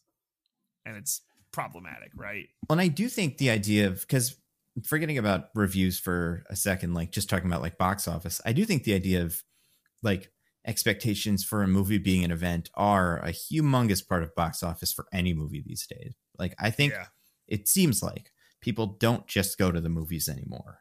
You need to believe you need to see that movie this week as opposed to seeing it in 3 weeks or, 2 months or whatever. But, like, sometimes with Warner Brothers, it's like immediate. Like, I've definitely spoken to a couple of people that have been like, I'm just going to see it on Disney Plus when it comes out on Disney Plus in, like, it's my 2 wife. months. Yeah. And, like, sorry, it's who? My wife. Thank you. And, like, I think, like, the only big successes of this movie or this year have been this big double feature event movie thing that like really got people into theaters. But, like, I think in a world where there's just Barbie or just Oppenheimer, they could also make an okay amount of money, kind of like what Mission Impossible made, and then just come and go. But I do think the idea of, like, a movie like this, and that's why, like, in the the third trailer, right before they put this movie out, they did start kind of advertising it as, like, the moment that changes everything. I think referring to the post-credit scene that doesn't really, actually change anything because, like, they think and they probably know this, one of the things that gets people into a theater is the idea of not wanting to be spoiled by the thing. Right. But like, yeah, I wonder, even if this movie was very good, but not essential viewing, if it would have had a much better box office. Or if there is like kind of a ceiling on that right now. Yeah, it's so funny to that point, Nando. I feel like there's both. Like, I feel like there's the crowd who it's like, I will not get spoiled. But there's this other crowd where it's like, I can just read about it and then like watch it later. That like when I went home, and this is anecdotal, this doesn't mean anything. But as like, opposed to all the hard hitting evidence we've brought to the rest of this analysis. Thank you. Michelle was like, she's like, what happened, right? And I was like, oh yeah, the Beast was in it, and then this happened, da da da. And it's like, oh, interesting, right? And it's kind of like shoulder shrug for her. But like, I don't know, like if you go like on Reddit, or people are just gonna be like, or like whatever appropriate internet forum is for this stuff. It's like, wow, that's crazy, or I don't care, or I'm just gonna read it here, and I don't want to like spend the money or go out or watch all the movies. It's like I'll figure it out, and then I'll watch it in 2 to 3 months. Yeah, I think there's. How dare you suggest that Reddit is representative of any real person? How dare you suggest that your average Redditor is going to watch this movie in a million years? The what was I going to say? But I think there's a couple of factors. I think one of them is how good the last one was, which I don't think Captain Marvel was particularly helped by. So like, I think Guardians got away with this by the two of these forces at play. One was the Guardians movies are traditionally good. So even if Guardians 3 wasn't great, I think it still could have gotten away with this. And people expected characters to die. And you didn't want to be spoiled by which characters died in that movie. So like, I think maybe if Captain Marvel 1 was a big hit, even if Captain Marvel 2 didn't get amazing reviews, but it also seemed like it had some sort of spoiler thing in it, maybe people would have been in and like been more invested to go to theaters. Right. Because like Guardians is still like the third, fourth highest grossing movie this year. So like there is an audience that goes out for Marvel Cinematic Universe movies that is unaffected by, like COVID or, the increasing price of tickets. And even Quantumania made like 500 million. I'm looking at this right now worldwide, which like is more than it should have, but it got pretty lucky. It's hard to name a figure that isn't more than that movie should have made. Yeah, and I think that one, I do think the other thing is like you're kind of, even if Captain Marvel is a sequel, like The Marvels is a sequel to Captain Marvel, but it's also a sequel to Guardians of the Galaxy Volume 3 and Quantumania. So like if the couple of Marvel movies that came before your Marvel movie are good and remembered like in a loving way, then that helps your movie. But I do think it is very like, it's like you ride the wave of whatever came before you. And I don't know.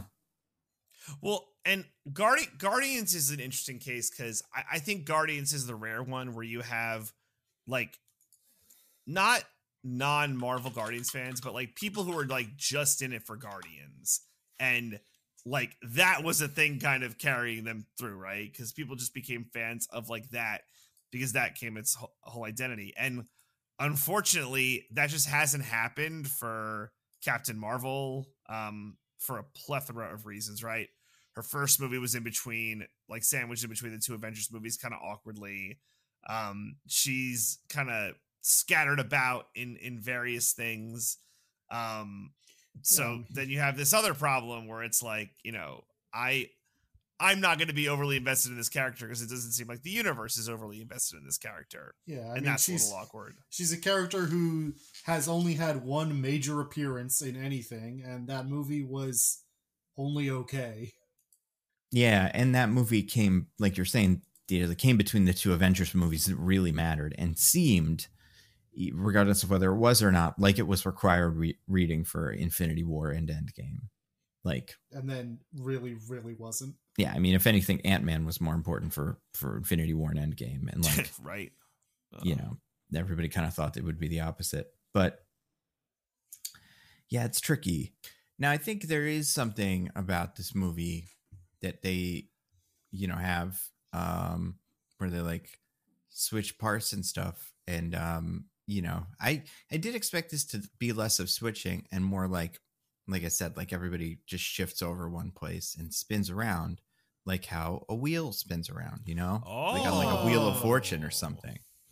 Do you guys like Wheel of Fortune? I love it. I mean, as far as I like any game show. I'm so excited for Seacrest, baby. Is he doing it now? He's replacing Sajak, yeah. What happened in Sajak get canceled? He's old. So I what? mean, Sajak should be canceled, but it is because he's old. Not Bob Saget. Jesus, not the other guy. What's the guy? Price is Right. He was like $1 million. He's still doing it. I mean, he not anymore, but he was like he had a not now. Yeah, not anymore, baby. I think Pat Sajak has to like do backflips and stuff. I don't know. I mean, listen, whatever. Get out of there. Listen, I'm sure he has enough money, and frankly, I think it's insane whenever anyone doesn't retire at the earliest convenience.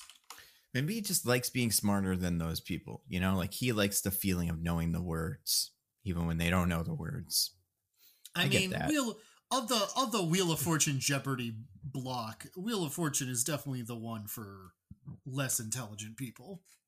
Wow. Now wow. What the hell? Just taking people out, just they're dummies, you know. I'm pretty sure your average Jeopardy contestant could play Wheel of Fortune. I don't know if your average Wheel of Fortune contestant could play Jeopardy. Like, exactly. They're different skill sets. It's not like one's better than the other. Yeah, what's one the skill set? Knowing things and being intelligent. The other involves being able to hold a wheel. Yeah. Sometimes a Jeopardy category will pretty much just be Wheel of Fortune, and they don't even treat it like it's that interesting. Just do like letters missing or whatever. You guys are crazy. Just they're showing how much special more special they are. Now, is Vanna still around? I don't know that much. I'm not privy. She's got the best job in the world. I mean, yeah. Doesn't even have to speak. I think she probably had to do banter, and that must have been something with Pat Sajak. But yeah, it's fascinating. But anyway, wheels. Yeah, Wheel of Fortune. The Marvels has a wheel. You guys, 10 things on it. I'm going to spin the wheel and we're going to talk about it. These are the things we're going to nitpick. Here we go. Let's spin the wheel. Land on the first one. This one's for Diggins. Joined the U.S. Air Force today. Was there a bit in that? Chunk. I don't remember that one. I don't. Partially I laughed because honestly, the most that this comes up is at the end. So it was funny to me that it's the first thing we're talking about. But, I mean, higher, further, faster is the motto of the U.S. Air Force. So every time they say that, first of all, really? Yeah. I did not know that. That's not a like a Captain Marvel thing or a Brie Larson thing. That's the Air Force. Huh. Interesting. But I learned some things. Yeah. Okay. It is so that is a quote from the movie The Right Stuff. That movie that was about test pilots and stuff.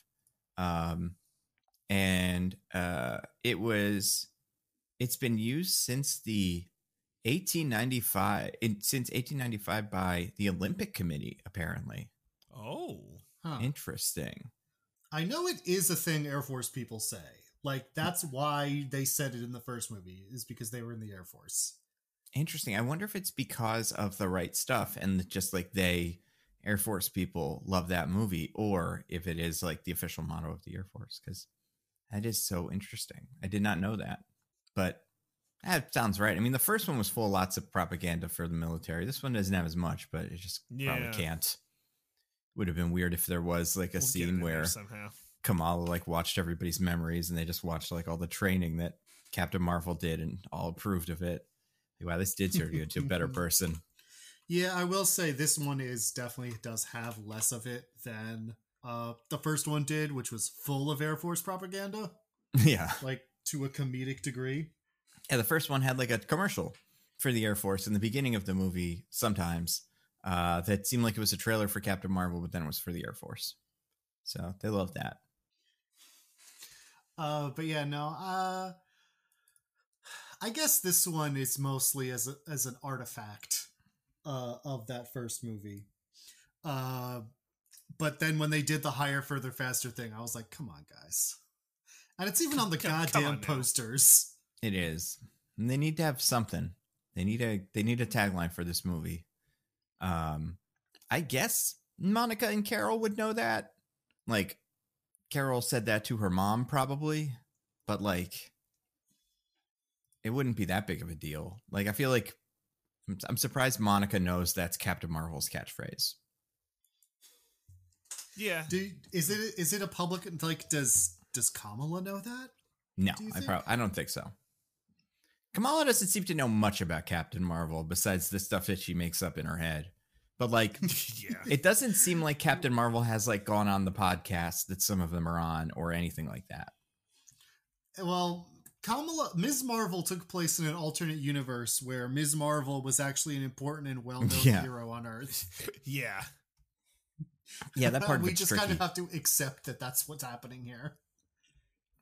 And like, I feel like even in the universe of Miss Marvel, when she's talking about how much she loves Captain Marvel, her parents are like, really, her?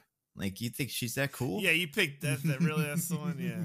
Not like Thor or one of the ones that like shows up all the time and stuff. But, you know, I still don't really think these movies have ever made the case for why Captain Marvel is Miss Marvel's favorite hero. But yeah, it just feels like a thing we just have to accept. We're going to take on credit.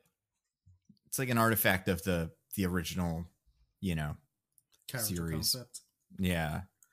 Yeah, and honestly, like, I feel like the movie makes a lot of hay of her being a big fan, and I think that's like an origin of some of the funner moments in this movie. So I'm not complaining about it per se, but I don't think this movie does a huge job of justifying why she loves Captain Marvel so much. Yeah. But maybe she's always wanted to join the U.S. Air Force, and that's why. Who wouldn't? I mean, we all would, I guess, right? Yeah, probably. I mean, I watched Captain Marvel, and then I was like, I bet being in the U.S. Air Force would be really cool.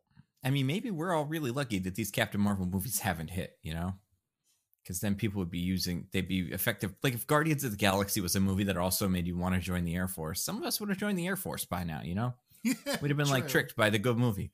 Now that I'm thinking about it, is there another hero in the Marvel universe that makes more sense for Captain Marvel to like one, or Miss Marvel to like one specifically? Has anybody saved Jersey City? Ooh, that's a good question. Like, I guess the original Avengers did their thing in New York and in like Midtown. So like that's close-ish to Jersey City. Yeah, but you know that they're doing it for Midtown. It's like saving Jersey City is incidental. Yeah. Yeah. Would Monica be like a public figure? It's honestly like, I'm not clear on when Monica became like a superhero who does superhero things. I mean, I don't think she even really has done that yet. I feel like she has like superpowers, but she's still mostly using them as a member of the Air Force or Space Force or whatever. I don't know when she like joined up with Nick Fury and became like a person who gets involved in this sort of thing. Right.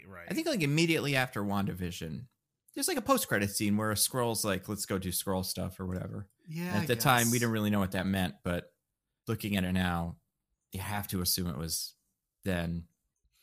And I guess like she didn't have any friends. Her mom had died, so probably looking for stuff to do. Her mom, who is younger than her. Yep, who's younger than her in real life, which is really funny. But also, wait, like, yeah, it's interesting because Carol is also younger than her. Like Brie Larson is younger than the Town of Paris. In a very upsetting turn of events, I learned recently Captain Marvel is younger than I am. She was born in December of 1989. So she's not younger than I am. No, she's not younger than you. You guys are good. Okay. But like Teyonah Parris is still older than all of us, so that means we're all still fine. Nobody's getting older. But yeah, I wonder if that's true in universe. I guess we would know. We would know because she was probably like 6 or 7 in the first Captain Marvel movie. And that was like in the 90s. So, so here's another question: if Space Force was more of a thing that like did active recruiting and wasn't just like monitoring GPSs, do you think this movie would have been as filled with Space Force propaganda as the first one was with Air Force propaganda? Ooh, that's interesting. Certainly, yeah. I think so. Do you not think so? No, I agree. I just wanted to pose that question to you guys. And like, what is the difference? Like, what do we see these Skrulls looking like? Are they even Skrulls at that point, or are they just human service members? Maybe. I think if it was Space Force, I think we'd just see more like Saber would just be the American space base or something. And like, it would be filled with Americans in like a slightly recognizable Space Force uniform, but that does not exist. I also feel like they would have to change the ending, because they would write that ending and then the Space Force consultants would be like, no, Space Force members getting eaten by silly little cats. Yeah. No, they need to be more heroic and cool. Yeah. They would be dogs or something, or like eagles, or yeah, some of them would have to it would just be, instead of that, they would go, well, no, I'd like to sacrifice myself and die on the Space Force space station. I will stay on the go base. Down with the ship. Mm-hmm, exactly. So, yeah. Interesting food for thought. Yeah. I spun the wheel again, you guys. Landed on one of mine. I have a character flaw. I'm sorry about that. You guys remember when Carol was like, sorry I was mean to you. I won't be mean anymore. Let's be friends. That's weird, right? I do remember that. Yeah. Strange stuff. Feels like the kind of thing that would happen for more than like one scene, but they went right for it, you know? Very brave. It's like it's like they know that characters have to have conflicts, and like there has to be tension in a movie where people learn to be a team, but they were afraid that you would think that she's not nice. So they had to walk it back immediately, but also still have the conflict. Yeah, it's a shame, because like I do think that works as a conflict. Like, I think if the movie had been about those things, I mean, it's the clear, obvious thing to do with this movie, right? Is that Kamala meets Carol and is disappointed at first in the reality versus the fantasy she's built up in her head. Yeah. Right. And reconciling that is like a big part of both of their character growths. That's like the slam dunk first idea for these two characters meeting. Yeah. And it's on paper what happens in this movie. Yeah, it is like they did it and then they kind of got over it really quickly. Yeah, it's weird. It is weird. Well, the way it happens is like you said. So they first meet. Carol's kind of like weird and rude, and then like yells at her about leaving Skrulls to die, and you're like, that doesn't seem great. But then immediately Carol's like, hey, I'm sorry about that. I'm actually really nice and cool. And Kamala's like, I believe that. You are nice and cool. I have no problems here. And then Kamala saves their lives by hitting the teleport button when Carol was like, no, we've got to save the planet. The exact inverse of what happened before, which, like, I don't know. If that was supposed to be a lesson or something, then sure. But in this case, it just felt weird and like they didn't know what they were doing. And then everyone gets out, and instead of having a fight about what just happened, Carol goes, I'm sorry, I did that because of my trauma, as I will explain to you right now. And they're both like, I hear you and I love you. Here's my trauma also, and here's why I apologize for the behavior I did that was also not good. And it's like, I'm glad everyone is having such a healthy and like adult response to the stressful situations they're put in, but it doesn't make this movie super interesting. Yeah. What, you don't just like when characters say what's going on? What's wrong with that? You know, you can't have your characters just announce how they feel. That makes me feel angry.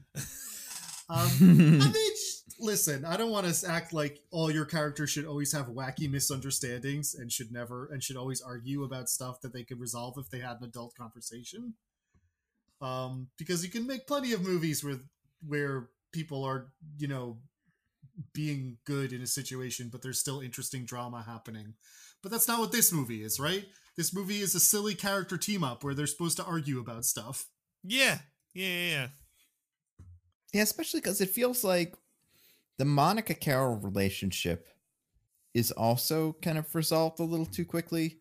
but not in the same way. Like they just kind of like are reintroduced to each other, and Carol's like immediately very nice about it and like wants to kind of be friends, and Monica doesn't. And like you could see that being like the thing. It's just like she's kind of Carol's cold to Miss Marvel and Monica for like different reasons, but kind of in the same way. And they're both like, "What's up with her? Something's up." But yeah, they didn't do that. Instead, they did this. Yep. And you know what? It's fine. This is not too offensive, but also not too interesting. Mm-hmm. Low floor, low ceiling. We're in like a little small apartment. Yeah, under a crawl space. Yeah. Or like that thing under steps where Harry Potter lives. Yeah, exactly. Harry Potter loves the character binary, by the way. He loves it, but Daniel Radcliffe is not as big of a fan. Yeah, but no, canonically, Harry Potter. I mean specifically the character Harry Potter, not Daniel Radcliffe. Oh, absolutely. Yeah, I don't know. She's such a like. It's so tough because like they almost gave her a flaw. Like they were so close, and just like she wants to save everybody, but she's done this so many times. She lets a lot of people die almost automatically because she's like, yeah, you can't. Yeah, save about half of them. That's how many you can get away with. And just Miss Marvel doesn't buy that, and then they disagree. But it's weird. I don't know.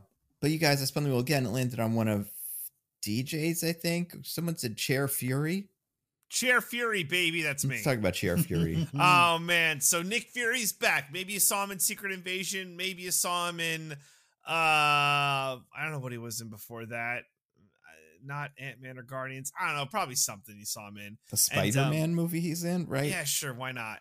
And if you noticed in Secret Invasion, you're like, wow, he's like really digging this chair. I was just kind of always sitting down for a lot of scenes. And I tell you, he shot that. Maybe he shot Marvel's or other way around. But he's like, you know what's awesome about when you're acting at this age? Sitting. Sitting is the best shit. So he took that note and he sat in as many goddamn scenes as possible. He's joining the Ving Rhames Liam Neeson club. Yep. And look, Sam Jackson has put in the work. He's allowed to sit. It just in this movie makes for a lot of interesting shots when he's the only person in the scene sitting and everyone else is standing, because that does happen a couple of times. And it's just like, yeah, man, whatever. I'm not even mad about this. Yeah, I mean, it's almost like this character should have retired the 2 or 3 times he retired in universe. Yeah, and passed the torch to Maria Hill, his second in command. Who hasn't shown up since, I think, that post-credit scene in WandaVision, if I'm not mistaken. She showed up very briefly in Secret Invasion and was shot and killed. So don't expect too much more of her, but yeah. Well, there we go. Wait, did you not know that? No, and I never will. Shit. Hopefully. I don't care. I'm not upset. I genuinely did not know that. As we're saying this out loud, it's actually fucking wild they killed Maria Hill in Secret Invasion, a thing a lot of people did not watch. Well, and like they did it, and then they like, I remember being on the internet that week. Everybody was like, well, that's not her though. That's like a decoy or something, or somebody thought they killed her, but they didn't really kill her. They're trying to fuck with Nick Fury. And then it was like, nope. The most obvious answer. Yep. Just it was her, and she did die because it's pretty weird. Because that, what's that actress's name? Kobe Smulders. Kobe Smulders was like, I don't want to keep coming back for these. Fair. I won't be around anymore. Yeah, I feel like that's the reason that Nick Fury has not been allowed to retire. It's that Samuel L. Jackson keeps saying yes. Yeah. Like everyone else gets tired of it and wants to quit, but whenever they ask, like, Samuel L. Jackson, would you come back again? He's like, yeah, why not? It's money. For sure. I'll do this, then I go do Garfield, and you know what? I get sit for Garfield too. I get sit for all that voice acting I just get to sit for. It's amazing. Yeah, he's cool. I sure do love sitting. What do we think of him in this movie and his whole thing? He's this Nick Fury, and I know you didn't see Secret Invasion, Diggins, so you don't have the point of reference, but like, and I never will.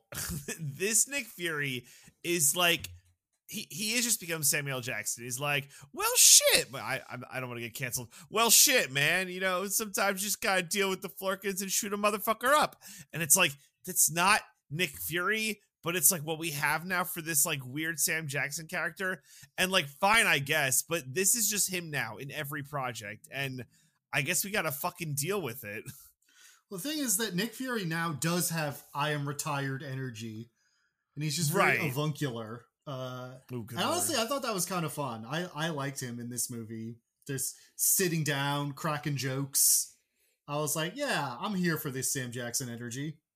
But you're right that it feels a little odd when you contrast with his energy in earlier movies. Then again, I mean, for him as well as for Samuel L. Jackson, it's been, what, 15 years? I think he's entitled to be a little different. Oh, yeah. Hell yeah. Yeah. So, yeah, it's all good.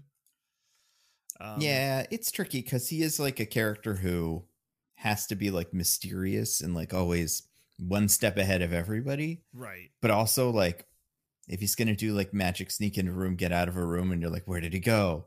We do have to stop expecting things like that from him.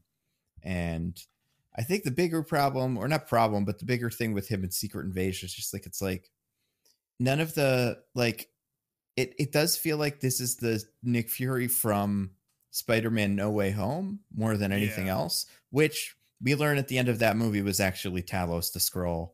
So it's like Nick Fury's doing an impression of a guy doing an impression of him.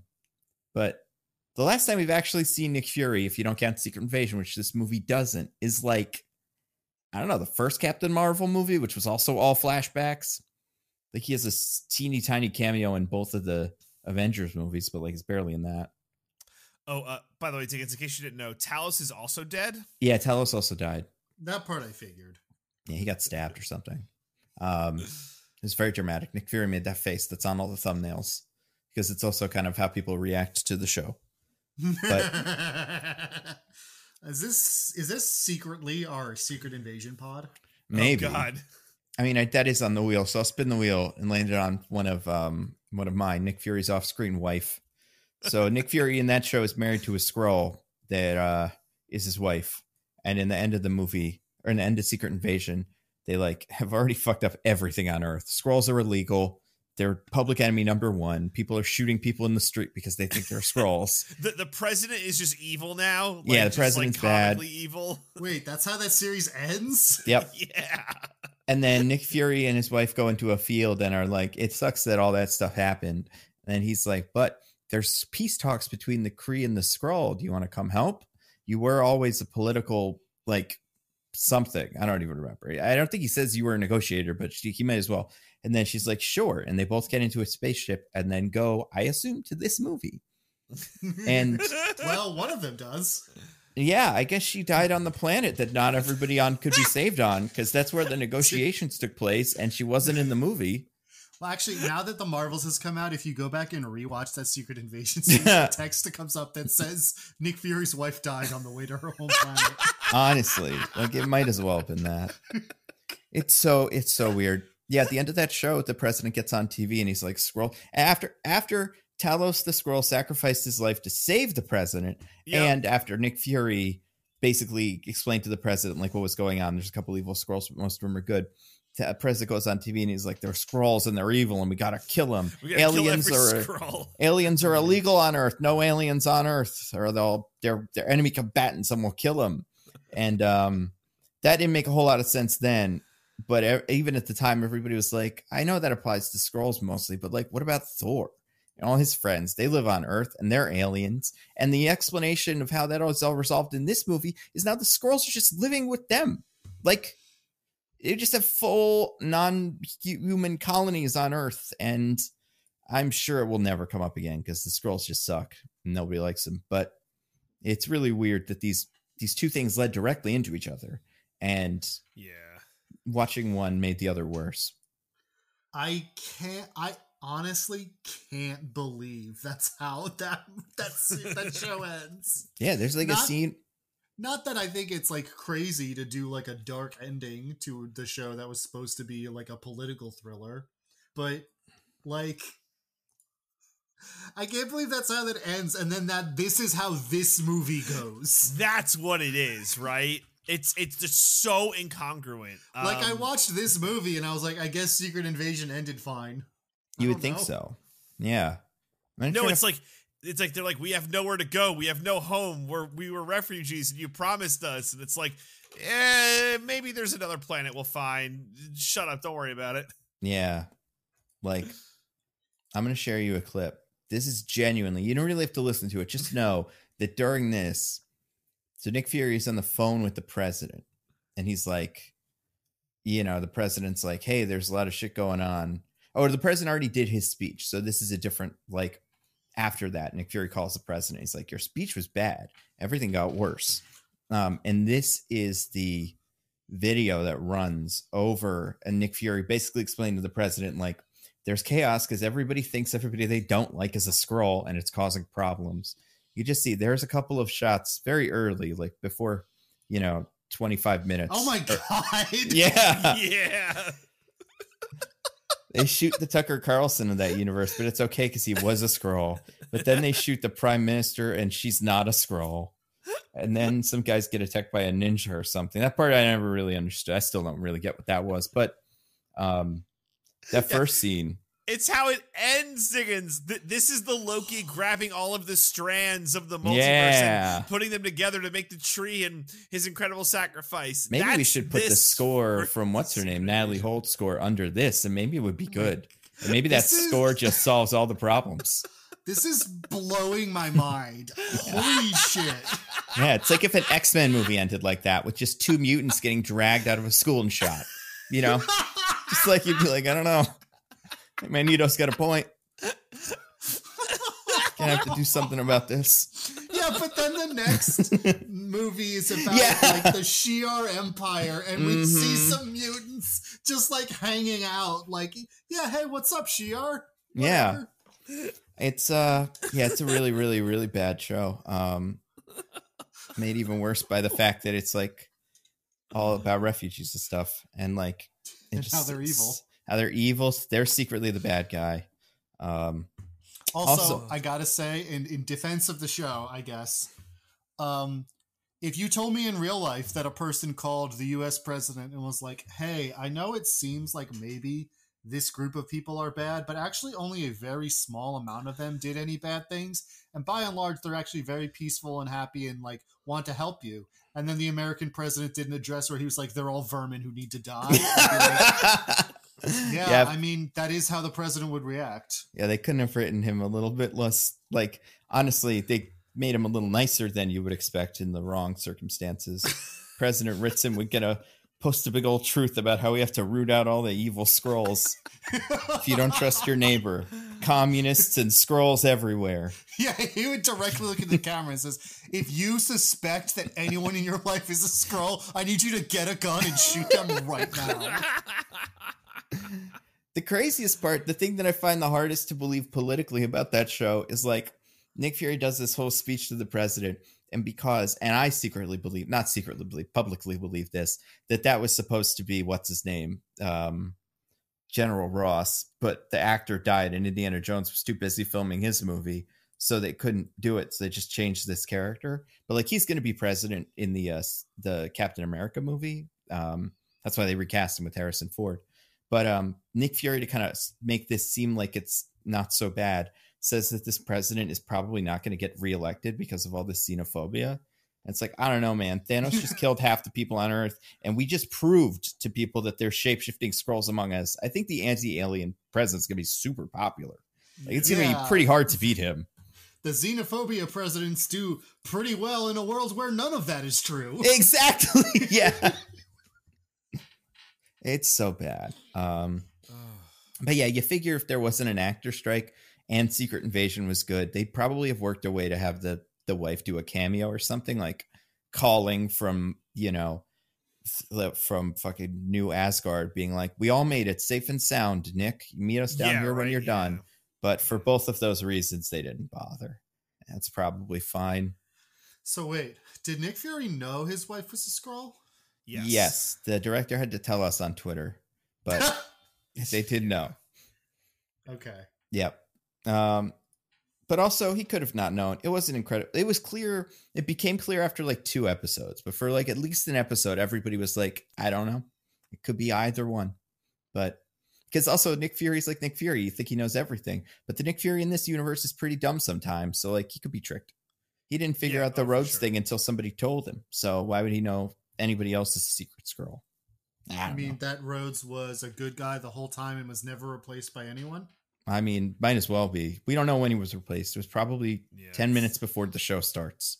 Because also, Diggins, other real thing about the show. So we know this crazy thing that Rhodey was a Skrull, but anyone who was ever a Skrull was also kept in this little secret bunker, so that when the Skrull was killed, the regular person could just come back and be like, "Oh my God, what happened?" So it didn't matter at all. Yeah, and what's his name? The guy, what's his name? The one from Hobbit and stuff. Martin Freeman's guy, who was also a Skrull, and they come out of like cryo sleep, is like, Rhodes, how long have you been here for? And they just don't say it. There's no answer to that question because they haven't decided yet. They'll figure it out in like 5 movies. Freeman there for? It doesn't matter. Long enough to know that Rhodes exists, I guess, but probably not that long. Probably not long if they took him to Wakanda at the end of the last movie. I assume the Wakandans could like figure it out. And also, I don't know if I could get out of there. I don't know. These movies, none of them matter. Speaking of that, I spun the wheel. This is another thing that's mine that's connected to this is Disney's first openly gay character. You guys, did either you catch Disney's first openly gay character in this one? I think I missed it. I'm not sure that I did. So people have said, and according to, I believe, the director, that kiss that Carol got on the cheek from Valkyrie as Valkyrie left may have been something. What? Stop it. Just stop it right now. I love that. That might be the best one yet. I'll read you the quote, 'cause this is from Mary Lavanos, who's executive producer. Says pairing Carol with Valkyrie and having them share the big screen with each other was another bucket list item. Fans really shipped them and their friendship. And myself, as a huge nerd, I was dying to see that relationship on the big screen. Nia DaCosta is quite close with Tessa Thompson, so we had to write in a cameo. Such an empathetic and wonderful character. We were trying to figure out how to help the Skrulls after the events take place on Tarnax. We're excited at the idea that Valkyrie could help in this novel way. It's like it's weird that she brings up shipping, but then doesn't mention any of the stuff that actually means. Yeah, right. Yeah, shipping, like you want two characters to be friends. Yeah, a friendship. That could be what they think it means. Oh my God. I don't know. It would have taken like a 0 energy. Especially, I wish they knew this movie wasn't going to do well, because then, like, fuck it. You're not going to, it's not like we're missing out on a bazillion China dollars. Nobody's like, this could be the one where they actually kiss and, like, it's a big deal. That's true. This is going to be the one where Tessa Thompson and Brie Larson look into the camera and say, by the way, if you're curious, we have fucked. Yeah. And, like, it would even make sense because, like, I want to say we never learned this. But the Valkyrie that dies in the Hela flashback is also, like, a white blonde lady. And I'm pretty sure the person who Tessa Thompson kisses on the hand, of course not on the lips, but on the hand in Thor is also a white blonde lady. So she's got a type. Yeah. Carol would definitely be that. And, like, I don't know. Seems like it would be fine. I don't think anybody would have been upset. It seems like both of the actors would be cool with it. Yeah. Brie Larson and Tessa Thompson both seem like they're cool. I'm sure they've both been asked this question a bazillion times too, because, like, this was something people wondered when the first Captain Marvel movie came out. So I don't see why they're wasting any time with it. But they're just like, shut the fuck up. Yeah, I mean, the first Captain Marvel movie really seemed like, in the initial draft of the script, her and Maria Rambeau, where something was going on there. And then Disney looked at that and was like, absolutely not. Yeah. Seriously. Like, and it's interesting too, because, like, I don't know. I mean, it's weird, but they should have had him kiss or something. I don't know. Make out. Would have been interesting. Yeah. They should have made out. They should have. That would have been at least 2 minutes on screen. That would have been funny though if they did that. Like, they kissed, like, full, make out in front of everybody, and then you could see, like, Miss Marvel just, like, doodling this image. Like, this goes crazy on the internet. I was just thinking in my head, like Monica would like raise her eyebrows and like kind of look away, like, oh, okay. And then Iman Vellani or Kamala would just be like full on like look of joy on her face. Yeah, too. Like, all right, gotta work this in. Yeah. It would, yeah, because I feel like she would totally do that too. If she's kind of the fan she seems like she is, but just to say like a fan of the MCU who would exist on Twitter and stuff, like, Yeah. she'd ship some of these characters with some other characters, and like this is the one people mostly do. She's a teenage girl who is a huge fan of a property. I mean, it's not a property in universe, but you know what I mean. Of like a thing. Of course, she writes fan fiction about some of them kissing each other. Yeah, it's interesting too because like I saw this because when you said there was no trivia, I went to IMDb to look for trivia, and one of the things I found in the trivia section was about how Miss Marvel's boyfriend Bruno from the show is not in this movie, and I was like, I'm pretty sure they're not boyfriend and girlfriend in the show. I'm pretty sure like there's like hints from his side, I'm pretty sure, but nothing happens. Absolutely not. And then looking backwards, I'm like, even in the comics, I feel like that barely comes up. Like she's into that other guy, but like she has no romantic anything. Like there's nothing really happens in that.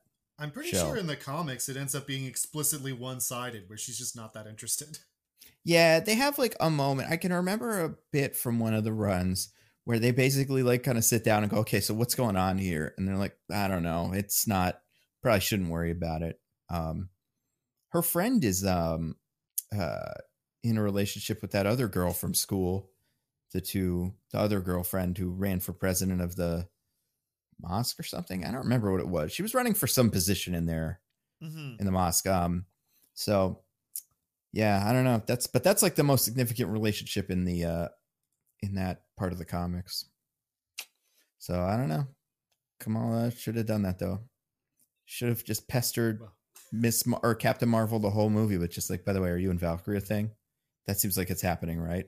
Just never given her an answer.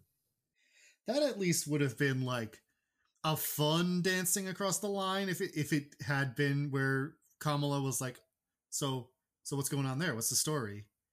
But that even that would be too much for the dang mouse. Yeah, and I feel like then you could even have like Kamala be like, is this because you don't want to piss people off? Or like, you should just do it. And Carol could be like, I don't know what you're talking about, and wink at like, I don't know, Monica or something. Yeah, and then there'd be like a mouse would run across the screen. Yeah. Chased by Winnie the Pooh, and they're both like, good, very good, Kamala. Or they'd like shut Kamala up, put her in like a little airlock. Not until you learn, child. Like that didn't remind me of any political figures currently existing. Nope. Not one. Oh my god. I spun the wheel again, you guys. Landed on one of Diggins's. This is a half-hearted attempt at Bollywood. Remember that musical Planet, you guys? Yeah, I do remember it. We were there for about 5 minutes, maybe, before they started fighting again. It felt like it. My big problem, and the reason why I wanted this wheel chunk, is like they kept almost doing it. Yep. Like you get there and they start singing, and you're like, "Oh, is this something?" And then we cut back to the three of them not singing. Like, "Oh yeah, they talk by singing. It's a thing." And then the people start singing again, and they're like dancing through the streets, and like Kamala's getting into it while Carol and Monica aren't. And you're like, oh, is a big musical number about to start? And then it doesn't. They get to an elevator and just start talking normally again. And then they get to the big room with the prince in it, and it's like, oh man, here it comes. And the dance does start, and Brie Larson sings a little bit, which is a thing she can do. She even has an album. And you're like, oh, she was in man, that Scott Pilgrim movie that one time. She was Envy Adams. Yeah, she was Envy Adams, and she's going to be Envy Adams. And she will be again. Anaheim. Yeah. And you're like, here it is, the thing I wanted. And then it does only last for about 30 seconds, and then they go back to talking. Yeah, you kind of figure in a movie with these two side characters, like Monica, who has no, like, you know, connection to any of this. Like, as far as we know, we've never seen her dance on screen or anything like that. And then Kamala, who in one, I think is the third episode of her show, does like a little dance at her brother's wedding. Like, figure one of them would be pretty comfortable here, and one of them would be pretty uncomfortable here. Yeah, you can make a lot of hay out of that. Yeah, you also figure maybe if there was a fight on that planet, it would be interesting because it would be all in some sort of rhythm or something. Like they would have they would fight that way too. Yeah, and there'd be like music playing behind it that it would there's a whole lot of interesting things you could do with this concept. I can't wait to see which one they pick. Haven't checked in on it yet, but there's a lot of options. I don't know. It seems like there are parts of this movie that I know were cut. There's parts that were in trailers that were not in the movie. Like Monica's first using her powers on the other planet. When she immediately gets switched, she like fights some Kree guys and they just skip that, which is fine. I wonder if there was some stuff here because this seems like way too significant of a thing to decide to do in this movie without putting a little bit more on the plate originally. Because like this is based on a thing from the comics, but in the comics, this is a planet where everyone speaks in rhymes. That's it. Like the dancing and singing thing is just completely made up for this movie. So, I mean, I think that is a good choice. I only wish they had done something with it. Yeah, it would have been pretty cool. Yeah, I mean, it could be that there's stuff on the cutting room floor, Nando. It could also be that they're cowards. It could be that. And yeah, it's weird, but I kind of like that. Also, it's weird that like, so I don't know is if the actor that they chose to play, what's his name, Prince Yan, if he is like also a singer and dancer, but I would have to assume that's who you hire for that role. Yeah, I mean, it's not like he's delivering a lot of dialogue or a lot of emotional resonance depends on this character. Yeah, like, so I'm just surprised. I guess I'm surprised that there wasn't more of that in this thing, but man, what are you going to do? It would have been fun though. Yeah, that is what we should do. I mean, do you think, I don't know. I mean, we'll never go back there. I did also see some fans were upset that there wasn't more stuff on that planet, which I also think is fair. Because like, what do you mean? So like, there were 5 character posters for this movie: the 3 Marvels, Nick Fury, and Prince Yan. Villain didn't get one. Kamala's family wasn't all smushed into one. Like, it does seem like they knew what they were doing with like, we should pretend that this Prince Yan character is like a big player because he has a big fan base. He's very popular in Korea. I had the name. He's the guy because he was in whatchamacallit. I love whatchamacallit. He was in. Oh my god, I don't want to be wrong about this. I'm going to Google it. His name is Park Seo-joon, and I'm sure I'm like kind of close. Yeah, he's the handsome friend with the rock and Parasite. Oh, okay. Yeah. So he's like a big deal, and I would just assume if he's getting this role, then he can also sing and dance. So like, yeah, I don't know, maybe put some more singing and dancing in there. Now, in their defense, I definitely think the family should have gotten a poster over him, but picking him over the villain makes a lot of sense. I mean, that's fair. I didn't hate her, but also she followed in Ronan's footsteps of doing mostly nothing and carrying a big old thing. She's not doing a bad job. It's just that the character is completely nothing. And this is what's his name's wife, by the way. This is Loki's wife in real life. Yeah, Tom Hiddleston's wife. I did look that up afterwards, and I was like, I still don't know who this villain is, but now I know who this person is. Yeah. She's pretty cool. Yeah, I mean, I'm sure in movies where she's allowed to do something, she is pretty cool. Yeah. And I thought, you know what, she's fine. I don't know. I like the idea of this character. Not this character, I guess. I like the idea of the Carol backstory of she caused like World War III on this planet and she feels really guilty about that. But like, I think that's an interesting concept. Is there a wheel chunk about that, by the way? Nah. You want to make one? Because I don't need to make one. I just want to say something real quick, which is you kind of brought it up already, but I want to underline it now that we're in the wheel portion. Like, later we see Carol has a lot of guilt over causing how the things on the Kree planet to be so bad. But the way she did it is she blew up the Supreme Intelligence and then she left. And sure, history has taught us that when American soldiers kill a leader and then leave a place, that he tends to be pretty bad for that place, and she certainly bears some responsibility. Like I don't disagree with that premise. However, I think if your civil war is so brutal that you have literally destroyed your son, Yeah. some of that blame's on you, right?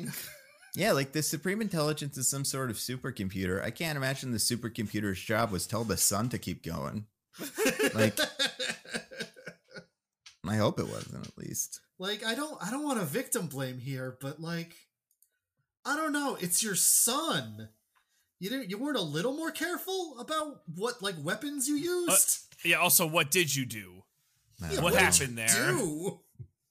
I mean, Explain bad yourself. stuff. They burned the whole oceans and stuff because the atmosphere is gone. Everything's gone. They've boiled the oceans from the sea, from the surface of the earth. They've destroyed their sun. They've made the atmosphere completely unbreathable.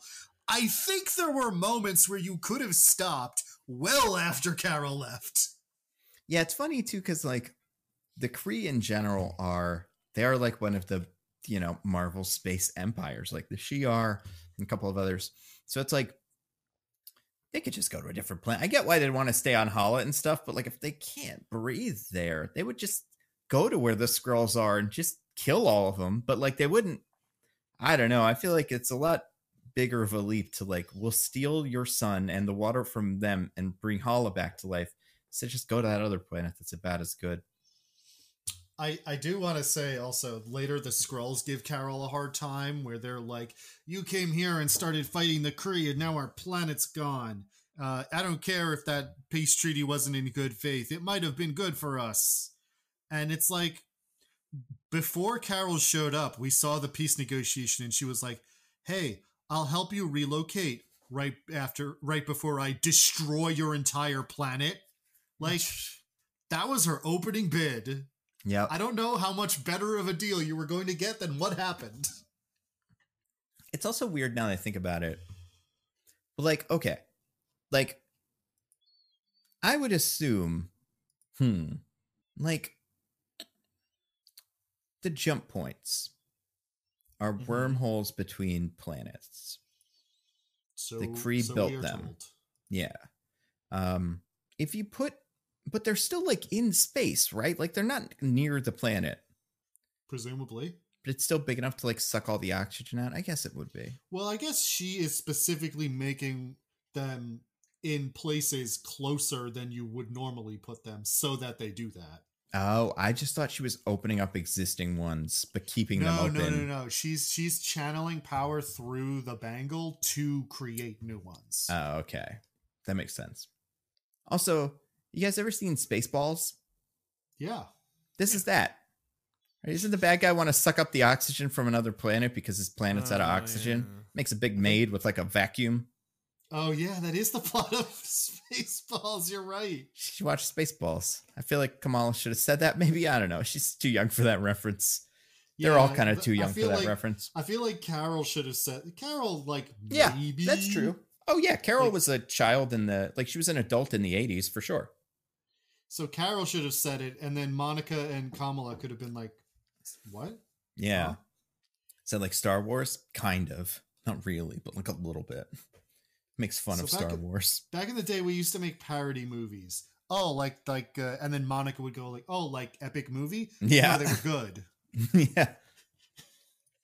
Epic movie would be tough, because I do think that one specifically references Iron Man. But maybe in universe, that was just referencing the real guy, Iron Man. And probably scary movie is probably the one you would say. Yeah. Like vampires suck. Like God. I don't know. Like movie 43. Yeah. Ugh. Like, I mean, we've gotten good ones. There's okay parodies, right? Maybe. Is that genre all trash? I mean, not in the history of filmmaking. I guess it depends if you consider Dewey Cox a parody. I think that's a parody. I think that's a parody. That's a good one. But yeah, it's a real slim pickings. And MacGruber, I would say almost a parody, if not. Slim Pickens is in one of our best parodies. That's true. Which one? Dr. Strangelove. Oh, yeah. I guess it's more of a satire than a parody. Yeah, that one's tricky. I feel like that's the thing with like Doctor Strangelove is too much of, I think, its own thing. Whereas like Dewey Cox is so specifically like parodying that genre of movies. We gotta make more of those, you know? Where's the parody of this? Just make another epic movie. Yeah, that's true.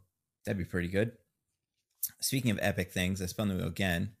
Landed on one of DJ's, I think, which is a good question, which is at what point do we call the Avengers? Yeah, so this is part of that whole what are the stakes here? So, I get it that, not every movie we can always just be calling the Avengers for every little thing. But like in this instance, right? Our sun is about to be stolen. The sun is about to be stolen. Mm-hmm. And it just seems to be like, that's fine. But it's like, I don't know, give someone a call. Give someone a call. They're about to steal the sun. Here's a genuine question I have. Yeah. Who even are the Avengers right now? Ant-Man. Yep. The three Ant-Man and his extended family. Captain America, Sam Wilson, and then Bucky probably if he wants to show up, but he's probably not an expected member because he's in charge of the Thunderbolts maybe or something. Yeah. She-Hulk, Shang-Chi, Black Panther. I think She-Hulk's an Avenger, right? I think she is. I would say her and Hulk are probably both Avengers. And I only say that because like I feel like she's usually an Avenger, and I think in the next Avengers movie she'll probably show up. I'm just saying there hasn't, as far as we've seen, an official offer has not been made. No, yeah. I guess Doctor Strange is probably an Avenger at this point. I think if you were there for Avengers Assemble, you're an Avenger. Spider-Man, as far as they know, although they don't really know how to get in touch with him. Because now none of them remember him. Do they not remember Peter Parker? But I feel like they still know Spider-Man was at that. They just don't know who he is. But like, it's not clear. Yeah, I feel like he would show up with the mask on, and then they just go, "Oh, right, Spider-Man." I would say the only ones that could really help in this situation are Thor and Valkyrie and some of the other Asgardians. Great. Well, for the sun about to be stolen. Thor's definitely not on Earth though now. I mean, he's not on Earth, but he's like traveling the galaxy, being helpful. Just call him. Call him. Call the Guardians of the Galaxy. This seems like the kind of thing they deal with daily. Especially because they use these jump points. Like their movies are where these come from. So you'd figure if you were like, hey, somebody's trying to break all the jump points, they'd be like, oh shit, we need to deal with that. And we have those. Adam Warlock could probably kill Dar-Ben if he wanted to. Yeah, probably. Phyla-Vell is a Captain Marvel at some point. If we wanted to actually get all the Marvels together, she's the one in the universe that hasn't been part of this team. But and the dog can help. They can all help. But yeah, even if you say they couldn't get there for the sun thing, because it's like that kind of happens really quickly. They could have gotten to the water planet because they planned that. That too. Yeah. Call the Avengers, be like, we need you guys to show up. Whoever can show up, Guardians, Thor, whatever. Just get to this planet because they're all going to be there. And they're going there whether they think we're there or not. So they'll show up if they think you guys are there too. And we'll just kill them. It'd be pretty good. I mean, but what if Carol has met Adam Warlock before and thinks he's really annoying? It's fair. He's pretty annoying. That's tough, though. But he's so handsome. Yeah. I mean... Yeah, but he's not really her type, Yeah, I get it. I mean, he's blonde. He's about as blonde as he can get, too. If you're, into... I mean, I guess she's not into blondes. Maybe she is, though. She seems like she could. I'm trying to think of, like... I don't really know her type. In the comics, she dated Rhodey for a while. That's a thing. I think she dated Wonder Man for a while back in the day. I don't really know too many others. And she was in one of those weird relationships with like a god that's very iffy if you look back at it. Where you're like, there's a big power imbalance here. Yeah, it's like I'm almost positive this is her. A god stole her. She became pregnant, had that god's kid, and then she disappeared for a year. And then she came back and forgot it all happened. We don't. Oh yeah, wasn't she like really mad at the Avengers because the god showed up and was like, "This is what's happening. Goodbye forever." Yeah, and they were like, "Okay, I guess that's what's happening." And she's like, "You guys just believed him? What the hell?" Yeah, she's But yeah, I guess she doesn't have quite a type. I do think she knows Rocket, right? From when they were doing Avenger stuff during the blip. Yeah. They would both get on the phone together and stuff, and they're both in space, so you'd figure they'd like at least have her number just in case they need help with space stuff. But I don't know, none of them call each other. Nick Fury, does he know anybody else? Will ever show up to another space adventure? Especially now if they don't talk about Walk Hard. If they start talking about Walk Hard, then maybe he'll show up as Dewey Cox. You know? I don't know. I think he's dead. I think Thanos killed him, probably. Right? Because Thanos killed everybody on that planet. Yeah. I mean, we don't know that, but it seems like he might have. It'd be funny if everyone but him was killed. He was the one survivor. But I mean, that's kind of the Nova backstory, isn't it? Yeah, and that's kind of what people expected they would do eventually. And they probably will in like 3 years or something. Make some sort of Nova, Marvel Spotlight, whatever, where he survived a big explosion. Has the helmet powers like kind of coursing through his veins or something. But yeah, I do think we call the Avengers for the sun thing. Yeah. Call the Inhumans. Yeah, they've been missing for a while. Get Black Boltagon. He lives on the moon. It's probably pretty important to him. It's just a hop, skip, and a jump away. Also, like, I don't know if the sorcerers can be that helpful, but I think they should at least find out about this. Because, like, they're headquartered on Earth. And they do space stuff sometimes. Like, they deal with, like, the dark dimension. If our sun all disappears and we all die, it's going to have a big effect on them. It's going to be huge. Yeah, you know what? Also fucking Nick Fury. Oh, we can't evacuate the spaceship. We don't have enough space, but we have guys that make portals. Just call one of them. You must have their number. Wong can be called via like DMs on Instagram in the She-Hulk show. And you can do a portal anywhere. That's true. There's no reason why that won't work. Got America Chavez. She can kick portals. She's part of this team now. Yeah. Yeah. All great points. It would have been funny if they did start calling Avengers, but they like only people that picked up were like Hawkeye and Moon Knight, and they were like, you guys stay at home, it's fine. It's gonna take you too long to like get out of bed and get ready for this. By then the sun will either be gone or it won't. But yeah. Instead they make a big ol' rift or whatever, and it causes an incursion, and now the universes are colliding with each other, you guys. Whoa. But then Monica saves us.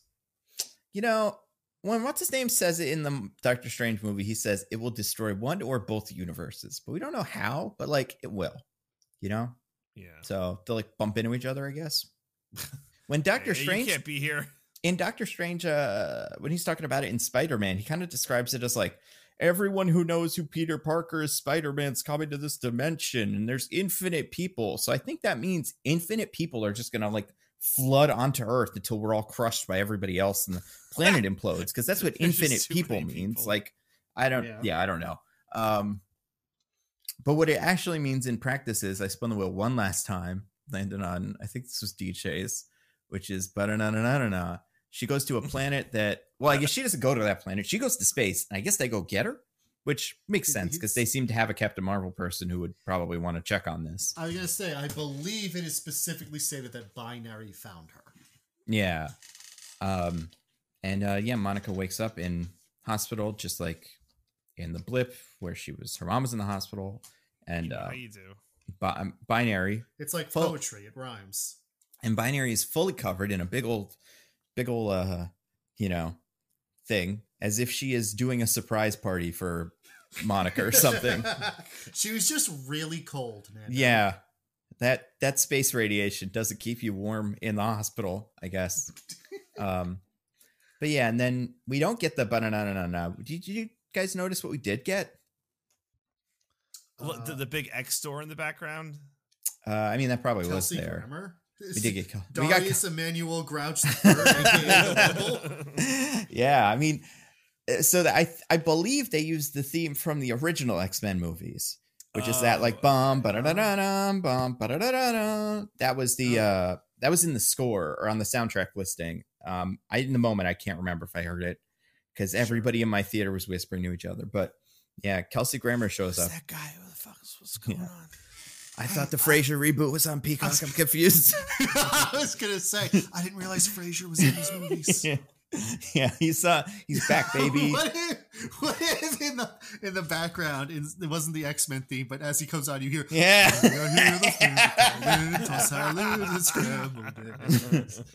Like, oh my god, the crossover we've all been waiting for. I mean, I'll take it. This could be that, because the Cheers-averse is one of the first shared universes. Cheers to Frasier.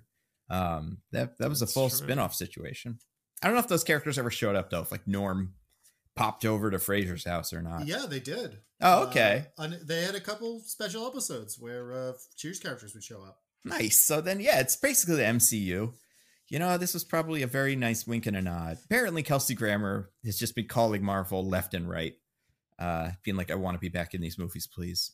So, good for him. Kevin Feige was probably thrilled to be able to just say yes and get him to quiet down for a couple of weeks. Although, I imagine if he's in this, he's got to also be in Deadpool. I mean, he was in the last Deadpool. For like a second. Well, not that Beast though, right? Oh, was it the other Beast? It's the other. Oh, sure? Yeah, it was Nicholas Hoult and like that crew was the ones in that room that he like looks at really quickly. And they like make a face like. It was Kelsey Grammer Beast. Yeah, it's weird because it makes even less sense considering that they all look like they do in the 90s in modern 2022 or 2018 whenever that one came out. Oh, it was Nicholas Hoult. Yeah, that doesn't actually make any sense. Yeah, huh? John himself, John Arbuckle, is the Beast in that. But yeah, so he's in it now. So I guess they're in the X-Men universe. I don't know. What did you guys think of this? I thought, man, they're just gonna tease us like the little whatevers we are. Eat your slop, piggy. yeah, that's what this is, right? I mean, it feels a little bit more intentional. Honestly, it feels like it's the most connected two of these movies have felt in a while. It's like this to Deadpool bridge. I feel like is like, oh yeah, there's an X-Men guy in this. Next one's about these as an X-Men guy. I will say I actually I wouldn't say a like strong one, but if I had to pick a reaction I had to this, I would say it was negative. Really? Because I was like, oh god, they're gonna make the X-Men thing like way more complicated than it needs to be. Yeah, I was like, it's not just gonna be that they're here now. It's not gonna be just that they show up. It's gonna be a fucking universe thing. God damn it. It's like my read on this, because I was curious about this as well, and people have kind of been talking about what they're going to do for a while. I have to assume this is like, we're going to see these guys in Deadpool, and then they're all going to, that's going to be the last time we see them. And when the Marvel, like after Secret Wars, Marvel's just going to do new X-Men, like starting from zero. There's no way this is, Kelsey Grammer is just going to be the Beast of this universe forever. He's like in his 80s, right? Or something. Like, he's not that old. Yeah, that's stretching it a little bit. All right, how old do you think he is? I'm going to look it up. I'm going to guess 74. I'm going to say 71. Wow, I was way off. He's 68. Jesus, I was closer. It's an old 68, if you ask me. I guess he can do this forever. He's younger than Sam Jackson, I think. I think Sam Jackson is in his 70s. Honestly. Sam Jackson is in his 70s. Yeah, and they can use CGI to make Beast do all kinds of stuff, walking around rooms and stuff. Yeah, he's 74. I imagine this is just a Deadpool kind of, not like just a connection to that, but that feels like all this is. Yeah, I hope so. I don't know. I was just like, it just premised a version of the X-Men story that was more complicated than I wanted it to be. Mm-hmm. Yeah. I guess I also think as much as him being Beast is improbable in the future, everybody else being all their characters is way worse. Like, it really doesn't seem like Hugh Jackman's going to do another, movie after Secret Wars as like... Nando, he divorced his wife over wanting to keep being Wolverine. Apparently. According to us. Mm-hmm. That's true. I did like... very clear to the audience, this is a bit we did. I don't think that's true. No, he divorced her over wanting to be the greatest showman more.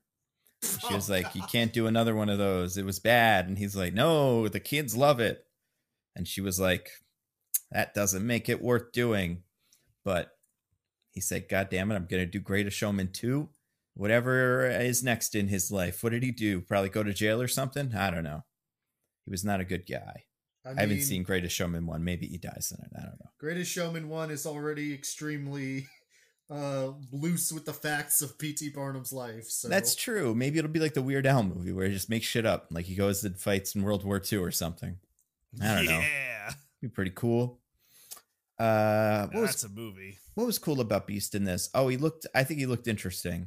It didn't look as good as it did in X3 when it was makeup, but I think it still looked interesting.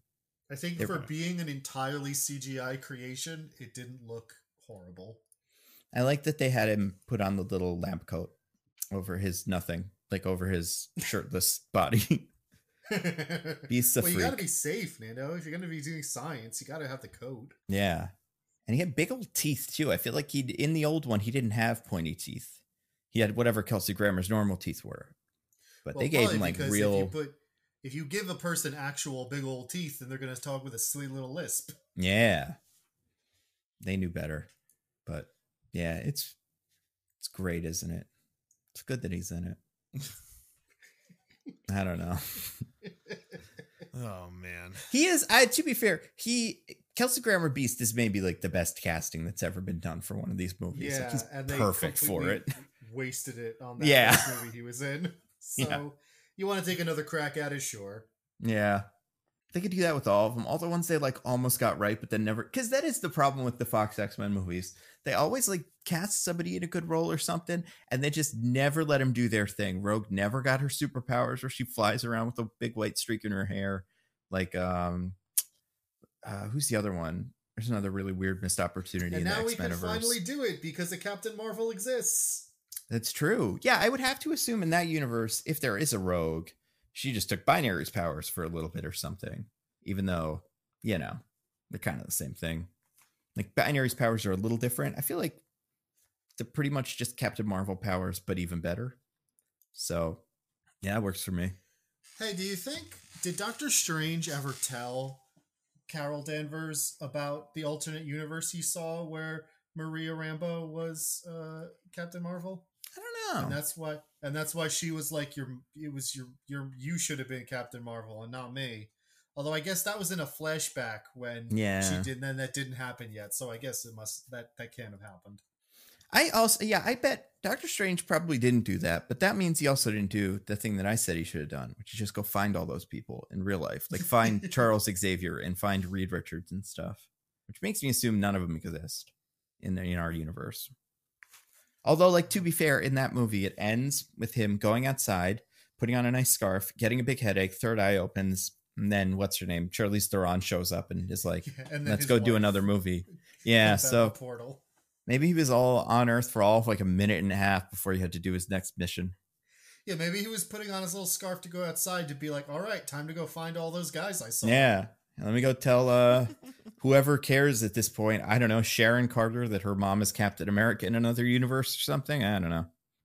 She'll probably be like, no, that's neat. This is probably not even that interesting to her. And then she'd be like, well, she's not my mom. She's my great aunt. Yeah. Okay.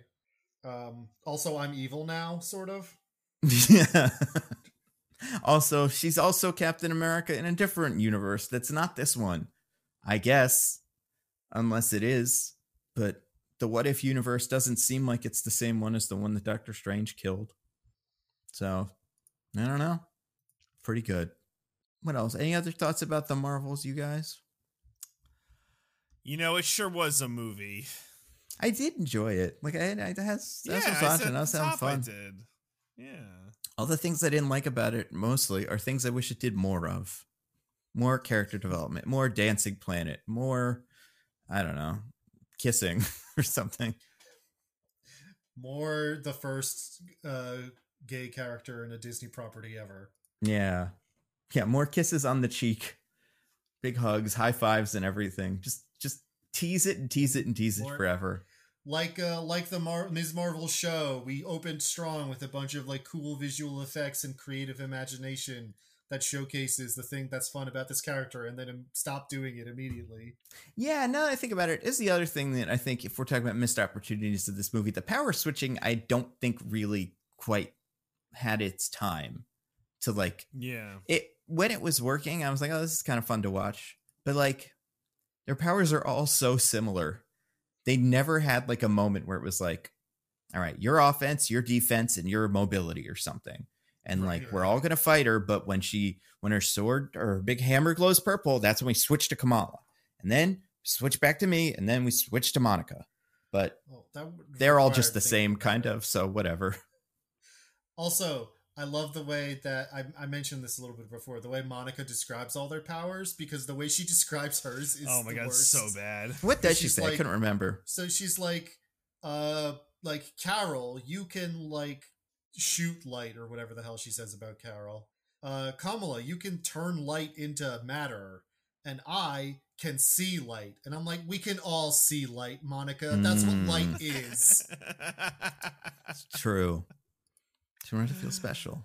Yeah, it's weird because I don't think that's what your power is. Like, even if you're just trying to say one thing you can do that everyone else can't do, that's not it. Yeah, I mean, her power set, looking at everything that happens in this movie, she can fly, she can do laser beams, she can become intangible, she can see electromagnetic radiation and stuff. I think she can like absorb and redirect energy, and I don't think that's a thing Carol can technically do. That's true. I feel like the difference between them has to be that Carol is just like, Carol does punch and, energy bursts, and it's pretty boring. Not like boring, but it's pretty mundane, except for she does it at like a level a million. Whereas like Spectrum or whatever we're calling her in this, she can kind of do energy bursts and stuff, but they're not going to like, restart a sun. She can like take down a jet maybe or something. Right. Although I do think it's interesting we still don't have a name for this character.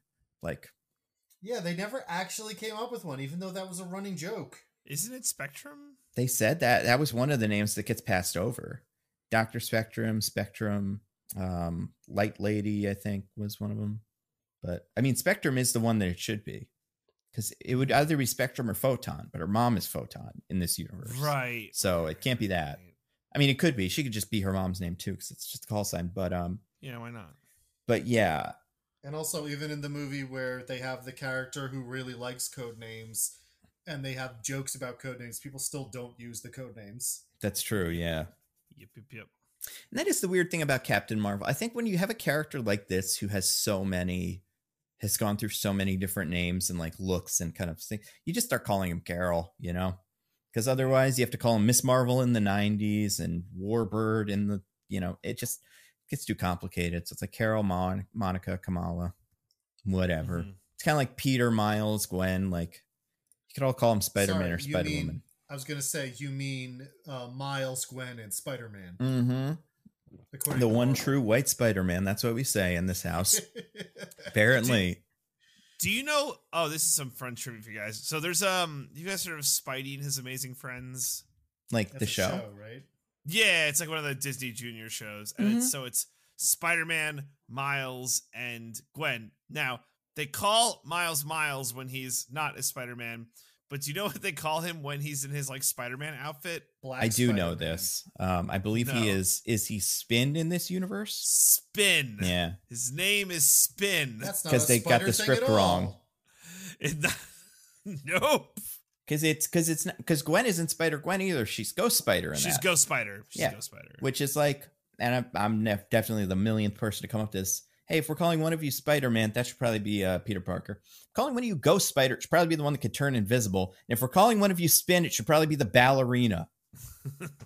Like, I don't know why you two landed on these names, but should switch them. I don't know. No, it's true. I love it when they give Spider-Man two friends. It's like, that's what they just, something about Spider-Man is not interesting unless there's a girl and a boy to make jokes at and stuff. It's pretty good. It's true. It's very true. Yeah. Do you think, when's the next time you think we'll see these characters? Secret Wars or something?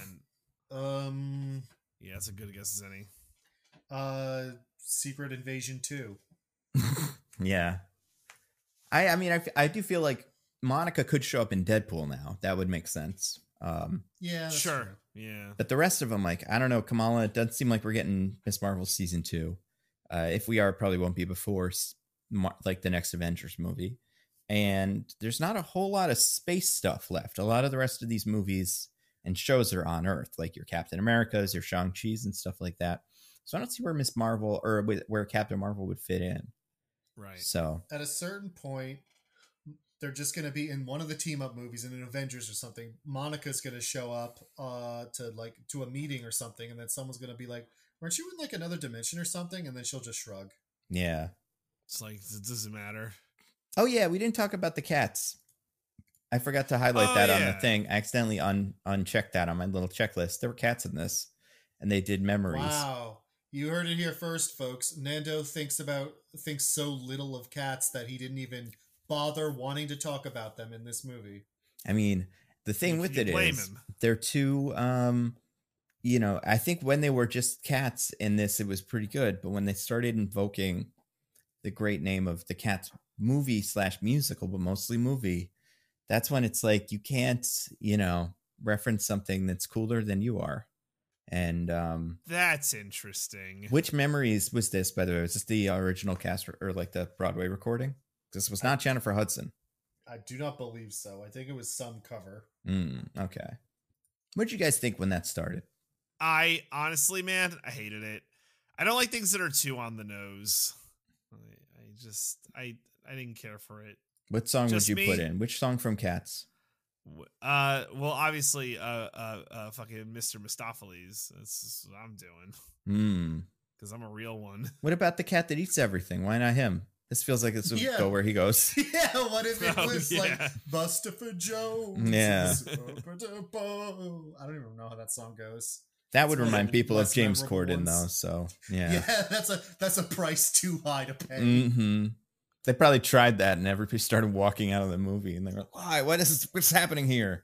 Oh, we need another song from Cats instead of this one." So, do the Flurkins go like? Do the people they eat go into like a pocket dimension? How the fuck does that work? I think so. What's going on there? From what we've seen so far, they eat you up and spit you out whole. Just probably not comfortable. Do they eat multiple people? So how do they like eat? Yeah, that's it. I don't think they do.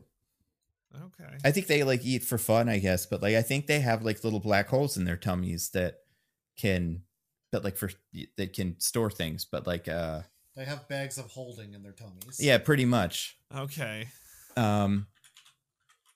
I mean, in the movies, I think we've seen this a couple of times. We've seen them eat like the cosmic cube and spit it back up, but I also think we've seen them eat like a full person and spit that back up. Yeah, their bodies hold pocket realities, bubbles of space and time that exist in other worlds. So it's interesting that everyone was running from them when it's like, it is interesting. No, man, you die otherwise. Like? Oh, Nick Fury says, "Let the cats eat you." What do you think? They fucking have a gun to his head? Just listen to him. Yeah. The cats it's true, though. No, they think that Nick Fury's gotten toxoplasmosis and just does the bidding of the cats. As we all will eventually. I mean, maybe they like saw Secret Invasion and they were like, this guy is really not on the level anymore. Can somebody co-sign this whole let the cats eat you thing? Because it feels like he's kind of missed the mark a lot of the time recently. Also, the superheroes are trapping us and forcing us to be eaten, so it's very uncomfortable. Pretty true. I feel like all of those Skrulls are going to need like therapy. Those are Skrulls, by the way, right? Who work there? I don't think so. But the one guy, when he's talking about retirement advice with Kamala's dad, is like, I'm 304 years old, so he's not human. I guess so, but then why wouldn't they show them transform into Skrulls at some point? I don't know. Yeah, why do they look like regular old human people? Like, well, I guess, you know what? Because when we saw this space station in the Spider-Man movie with the post-credit scene, they were all Skrulls. But in this, they're not really Skrulls, but they might be. I don't know. I would just, they I have guess, to practice their human disguises since they'll be shot on sight if they get back down to Earth. That's true. They don't know if there are any red-pilled space station workers who are ready to go crazy on some Skrulls. The president can come on board at any time. Yep. So, or evil Rhodey, who knows? Mm-hmm. Well, evil you Rhodey can't trust what anyone looks like. He's fully dead. I'm pretty sure we see him like get shot through the head. But maybe good Rhodey is now like, I fucking hate Skrulls. I am Still going on a playing. scroll rampage. Yeah, I would buy it.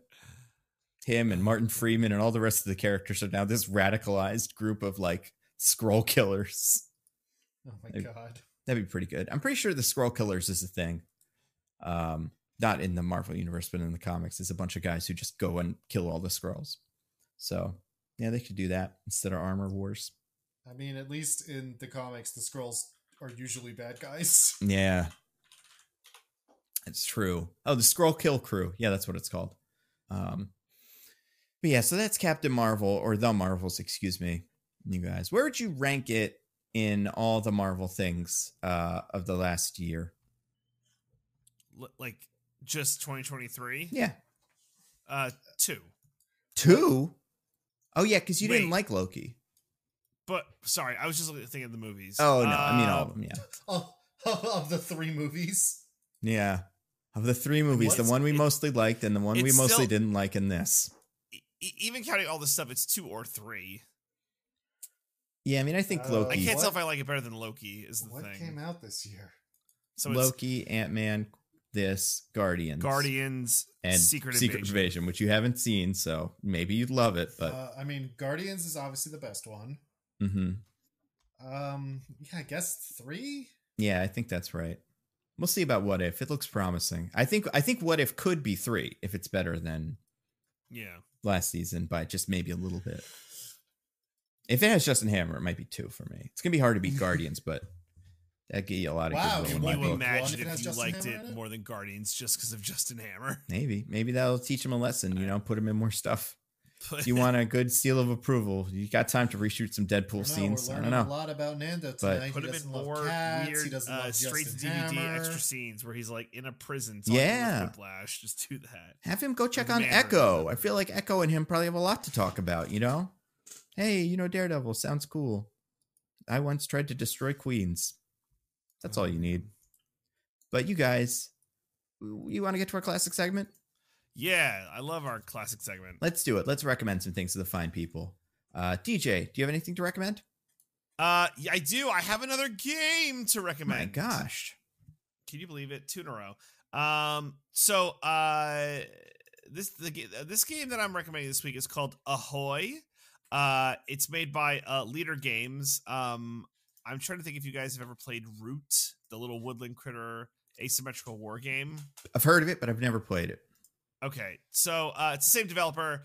The game's been out, I think I want to say for like a year.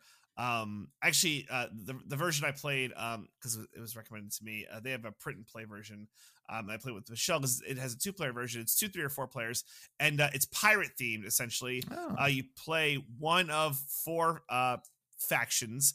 So in a 2-player game, it's much of a 1v1 military style war conflict where you're just trying to fight each other in the high seas, trying to get as much plunder and booty as possible. But it's an asymmetrical game, so you have kind of different goals that you're trying to get to as you score points. If you add a 3rd and 4th player, I haven't done this, but just based on my understanding, then it's more of a free for all. And there's like smugglers who are involved. You could have you could play like sea creatures, which is insane. You could play like true pirates. You can play like union members, I guess the true heroes, or like privateers. Anyway, so and depending on what faction you are, you have a different goal and objective. It's very fun. It's pretty quick. 2 players. We learned the game. Probably it took like an hour, but then when we had it down, probably closer to 30-40 minutes, which I feel like for these style games are like pretty quick. And we were playing because it was a print and play with our own meeples and like components, but like the game components look really nice. I say all this to say they actually have a Kickstarter or like backer kit, whatever, same thing, campaign going on now for their expansion, Ahoy New Horizons, that's going on for like the next 3 weeks. So if you just search Ahoy expansion, you get to the backer kit page. But yeah, like looks really good. I'm gonna back it. I think if you're kind of into like the asymmetric style war games, either like 2-player, 3-player, 4-player, I think it's a good time. I like all of their games. I like Root. There's another game that's a card drafting game called Fort, which is kind of like a codename Kids Next Door vibes. And I like their art style. I like a lot of what they do. So it's a fun game. I would definitely recommend playing it, and you can try their print and play, and if it's something you think you like, maybe give their expansion a look. So Ahoy, it's called Ahoy. Cool. Yeah. What about you, Diggins? Do you have anything to recommend? I do. So I went out to the motion pictures in these past few days to see a movie I'd kept meaning to see, and then finally managed to get myself to go because I'm pretty sure it's not going to be in theaters anymore starting like tomorrow. So I went to see a movie called Anatomy of a Fall. Oh, is that any good? Oh, it was great. No, I loved it. If you haven't heard of it, it's a French movie that's sort of like a legal drama / court drama. But it's really more about why don't I just say what happens roughly, the premise. So basically there's a famous writer. She and her husband live in like a kind of remote chateau in the French Alps with their son. And then one day the son comes back from walking their dog and the husband is dead. He fell from the like third floor and died. And it becomes a whole like investigation because they're not sure, like, did he just fall? Did he kill himself? Was it a murder? Like, did the wife murder him because she was the only person there? And it's like the point of the movie is that you never know like what happened. Like there's no definitive answer. And like that part of the point of the movie is that sort of like ultimate unknowability of the truth, like that there simply are like a lot of the time we're simply never going to have evidence one way or the other, and we just have to kind of at a certain point just decide which way we're going to believe. But there's also it extends that to like the court system and how like the point of a court case isn't really to determine the truth. Because these things are ultimately there's only so much evidence and you can't really know one way or the other. And so it kind of wryly highlights the absurdity of like the evidence and like assertions that get made when ultimately like it's impossible to ever really know, in ways that I found really interesting. And I really enjoyed it. I mean, it's a great just like drama about like, trying to figure out what happened and like seeing the new evidence come up and the way like the dramatic way things like shake out in court. But then also it has like these larger themes that I like really, really dug. So that's Anatomy of a Fall. It's almost certainly not in theaters anymore, wherever you are. But if it comes available on streaming at some point, or you can rent a VOD or something, you should definitely watch it because I thought it was great. What about you, Nando? Anything to rec? Nope. Honestly, I wish I did. I really don't have like anything. Like the last time we talked was not that long ago. And since then, I've watched some Taskmaster and not a whole lot else. And you don't want to just wreck Taskmaster for like the fourth time? I know, right? It's like I could wreck season 11, but I wish I had more things. I'm sure there's got to be something on YouTube that I'm watching. I mean, there's new Escapist, I assume, kind of. I don't know if you saw that. They apparently everybody got fired, so there's a new thing. So there's not new Escapist. There's new something. There's a new version of Escapist that we like now. And it's called, I don't know, but there's that. I love that. Let me look at your YouTube history. Let's do that. Let's see. I'm sure there's something that I've watched for like 4 hours of this week. And I'll look at it and I'll be like, oh yeah, of course. Let's see. Man, I watched the Madam Web trailer a lot. It's coming up here at least 4 times. I watched it a couple different times because I was like, first I watched it in bed when I saw it for the first time. I'm like, wow, that's crazy. And then I watched it again because I was like, I must have missed something. And then a third time. Let's see. Trailers for Wonka. I watched a couple of those. They have clips out now. Pretty good. Oh, man. Yeah, I watched the new season of Rick and Morty. I don't know if it's any good or not, though, so I haven't really spent too much time there. I watched Timmy Chalamet on SNL, but I didn't really like it. John Oliver's doing something where he's like campaigning for a bird in some really obscure bird thing. Remember when like Stephen Colbert used to do that? He'd be like, there's a bridge and there's an online vote to name the bridge and it'll get 5 votes. But if I say it on my show, people will flood the thing and it'll be named the Stephen Colbert Bridge. They did that. I do remember when he would do. Wasn't that in Hungary that happened? Yeah, there was a bridge. There was like a treadmill on the space station. There was a eagle he got named after himself, I believe. So he does this shit all the time. But one of them, so John Oliver's doing something a little different where apparently New Zealand has a bird of the year kind of favorite bird thing. And I don't think the birds need to be native to New Zealand, but they, I guess, probably usually are.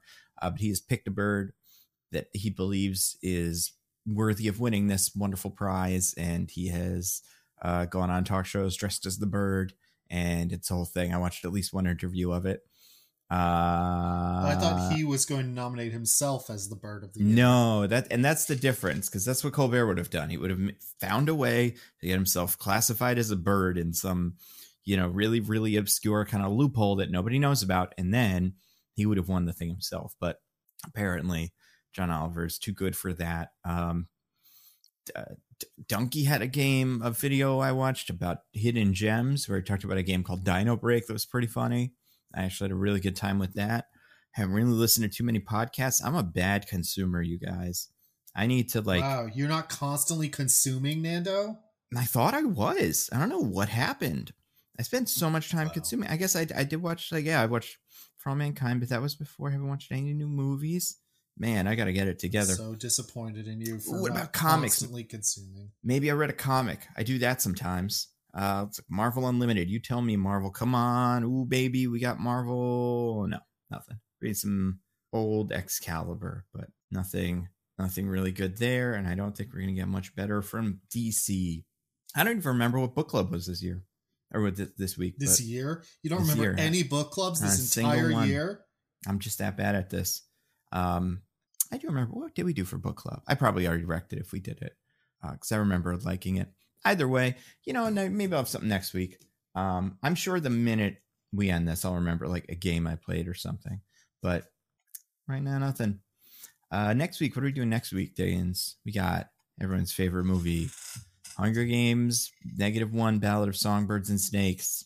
Yeah, we'll see. Does this franchise keep a positive hit rate for us?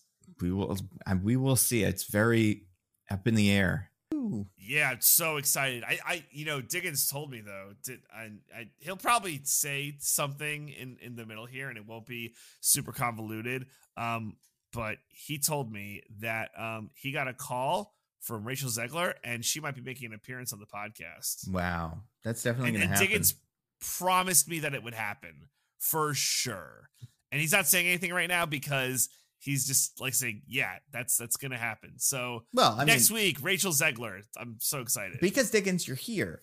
You can react to that. And I will say, Diggins, would you like to react to what DJ said? And then you can just, fill us in on that right now.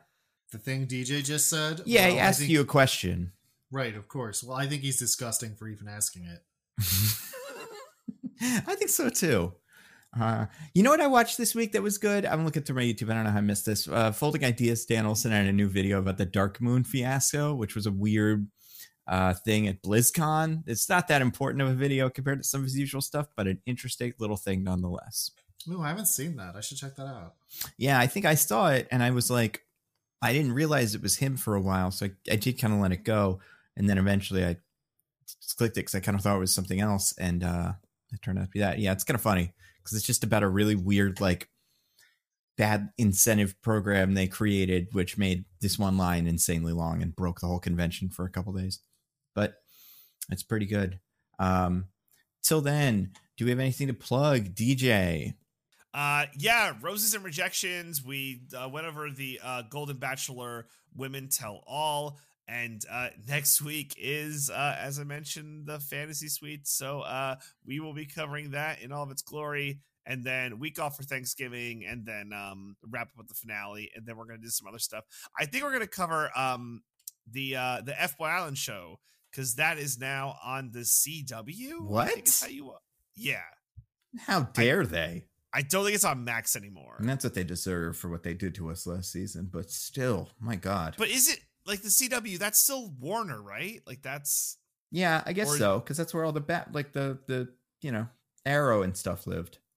Yeah, it's like their linear television thing. So I don't know, man. But it's on the CW. And one of the contestants actually is a former Bachelorette. So very interesing. Still Nikki Glaser. So I assume the show's the same, but I don't know why it's not on Max. It's so weird. Is it still boys this time, or they're not F girls yet?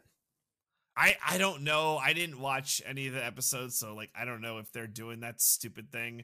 But yeah, it's like 3 women and then all guys, but like one of the girls could be a secret F girl. Yeah. That was the dumbest. I hated that so much. It's probably the one that was on The Bachelor. I'm going to take a wild guess and say she might not be quite on the level. Yeah, that's fair. So yeah, I think we're going to cover that after Golden Bachelor. So yeah, check all that good stuff out. All right, Diggins, what about you? Do you have anything to plug for the fine people? Nope. What about you, Nando? I'm sure I'll have something. I'm putting together a video as we speak about the Pedro Pascal thing. Hopefully that'll be out before some sort of official announcement of all of them. But I'll probably have some content about that on my YouTube channel, The Nando Cut, which is also on Nebula now. But also my next YouTube video on the Nando V Movies channel, which is the Booster Gold fan casting, should come out pretty soon. When that comes online, then the Young Avengers pitch, which is very important now because that's what they're doing. They keep threatening us with it, and this time it seems like they actually might. I have a pitch for that. Hold on. I mean, how many that's true. scenes come true? Mm-hmm. The Harry Styles and Charlize Theron and everybody are going to get together to form a team called the Posters or something. And that movie will take place. The whole movie will be like a title, and then a really long list of credits, and then a 2-hour movie in the post credits of that movie.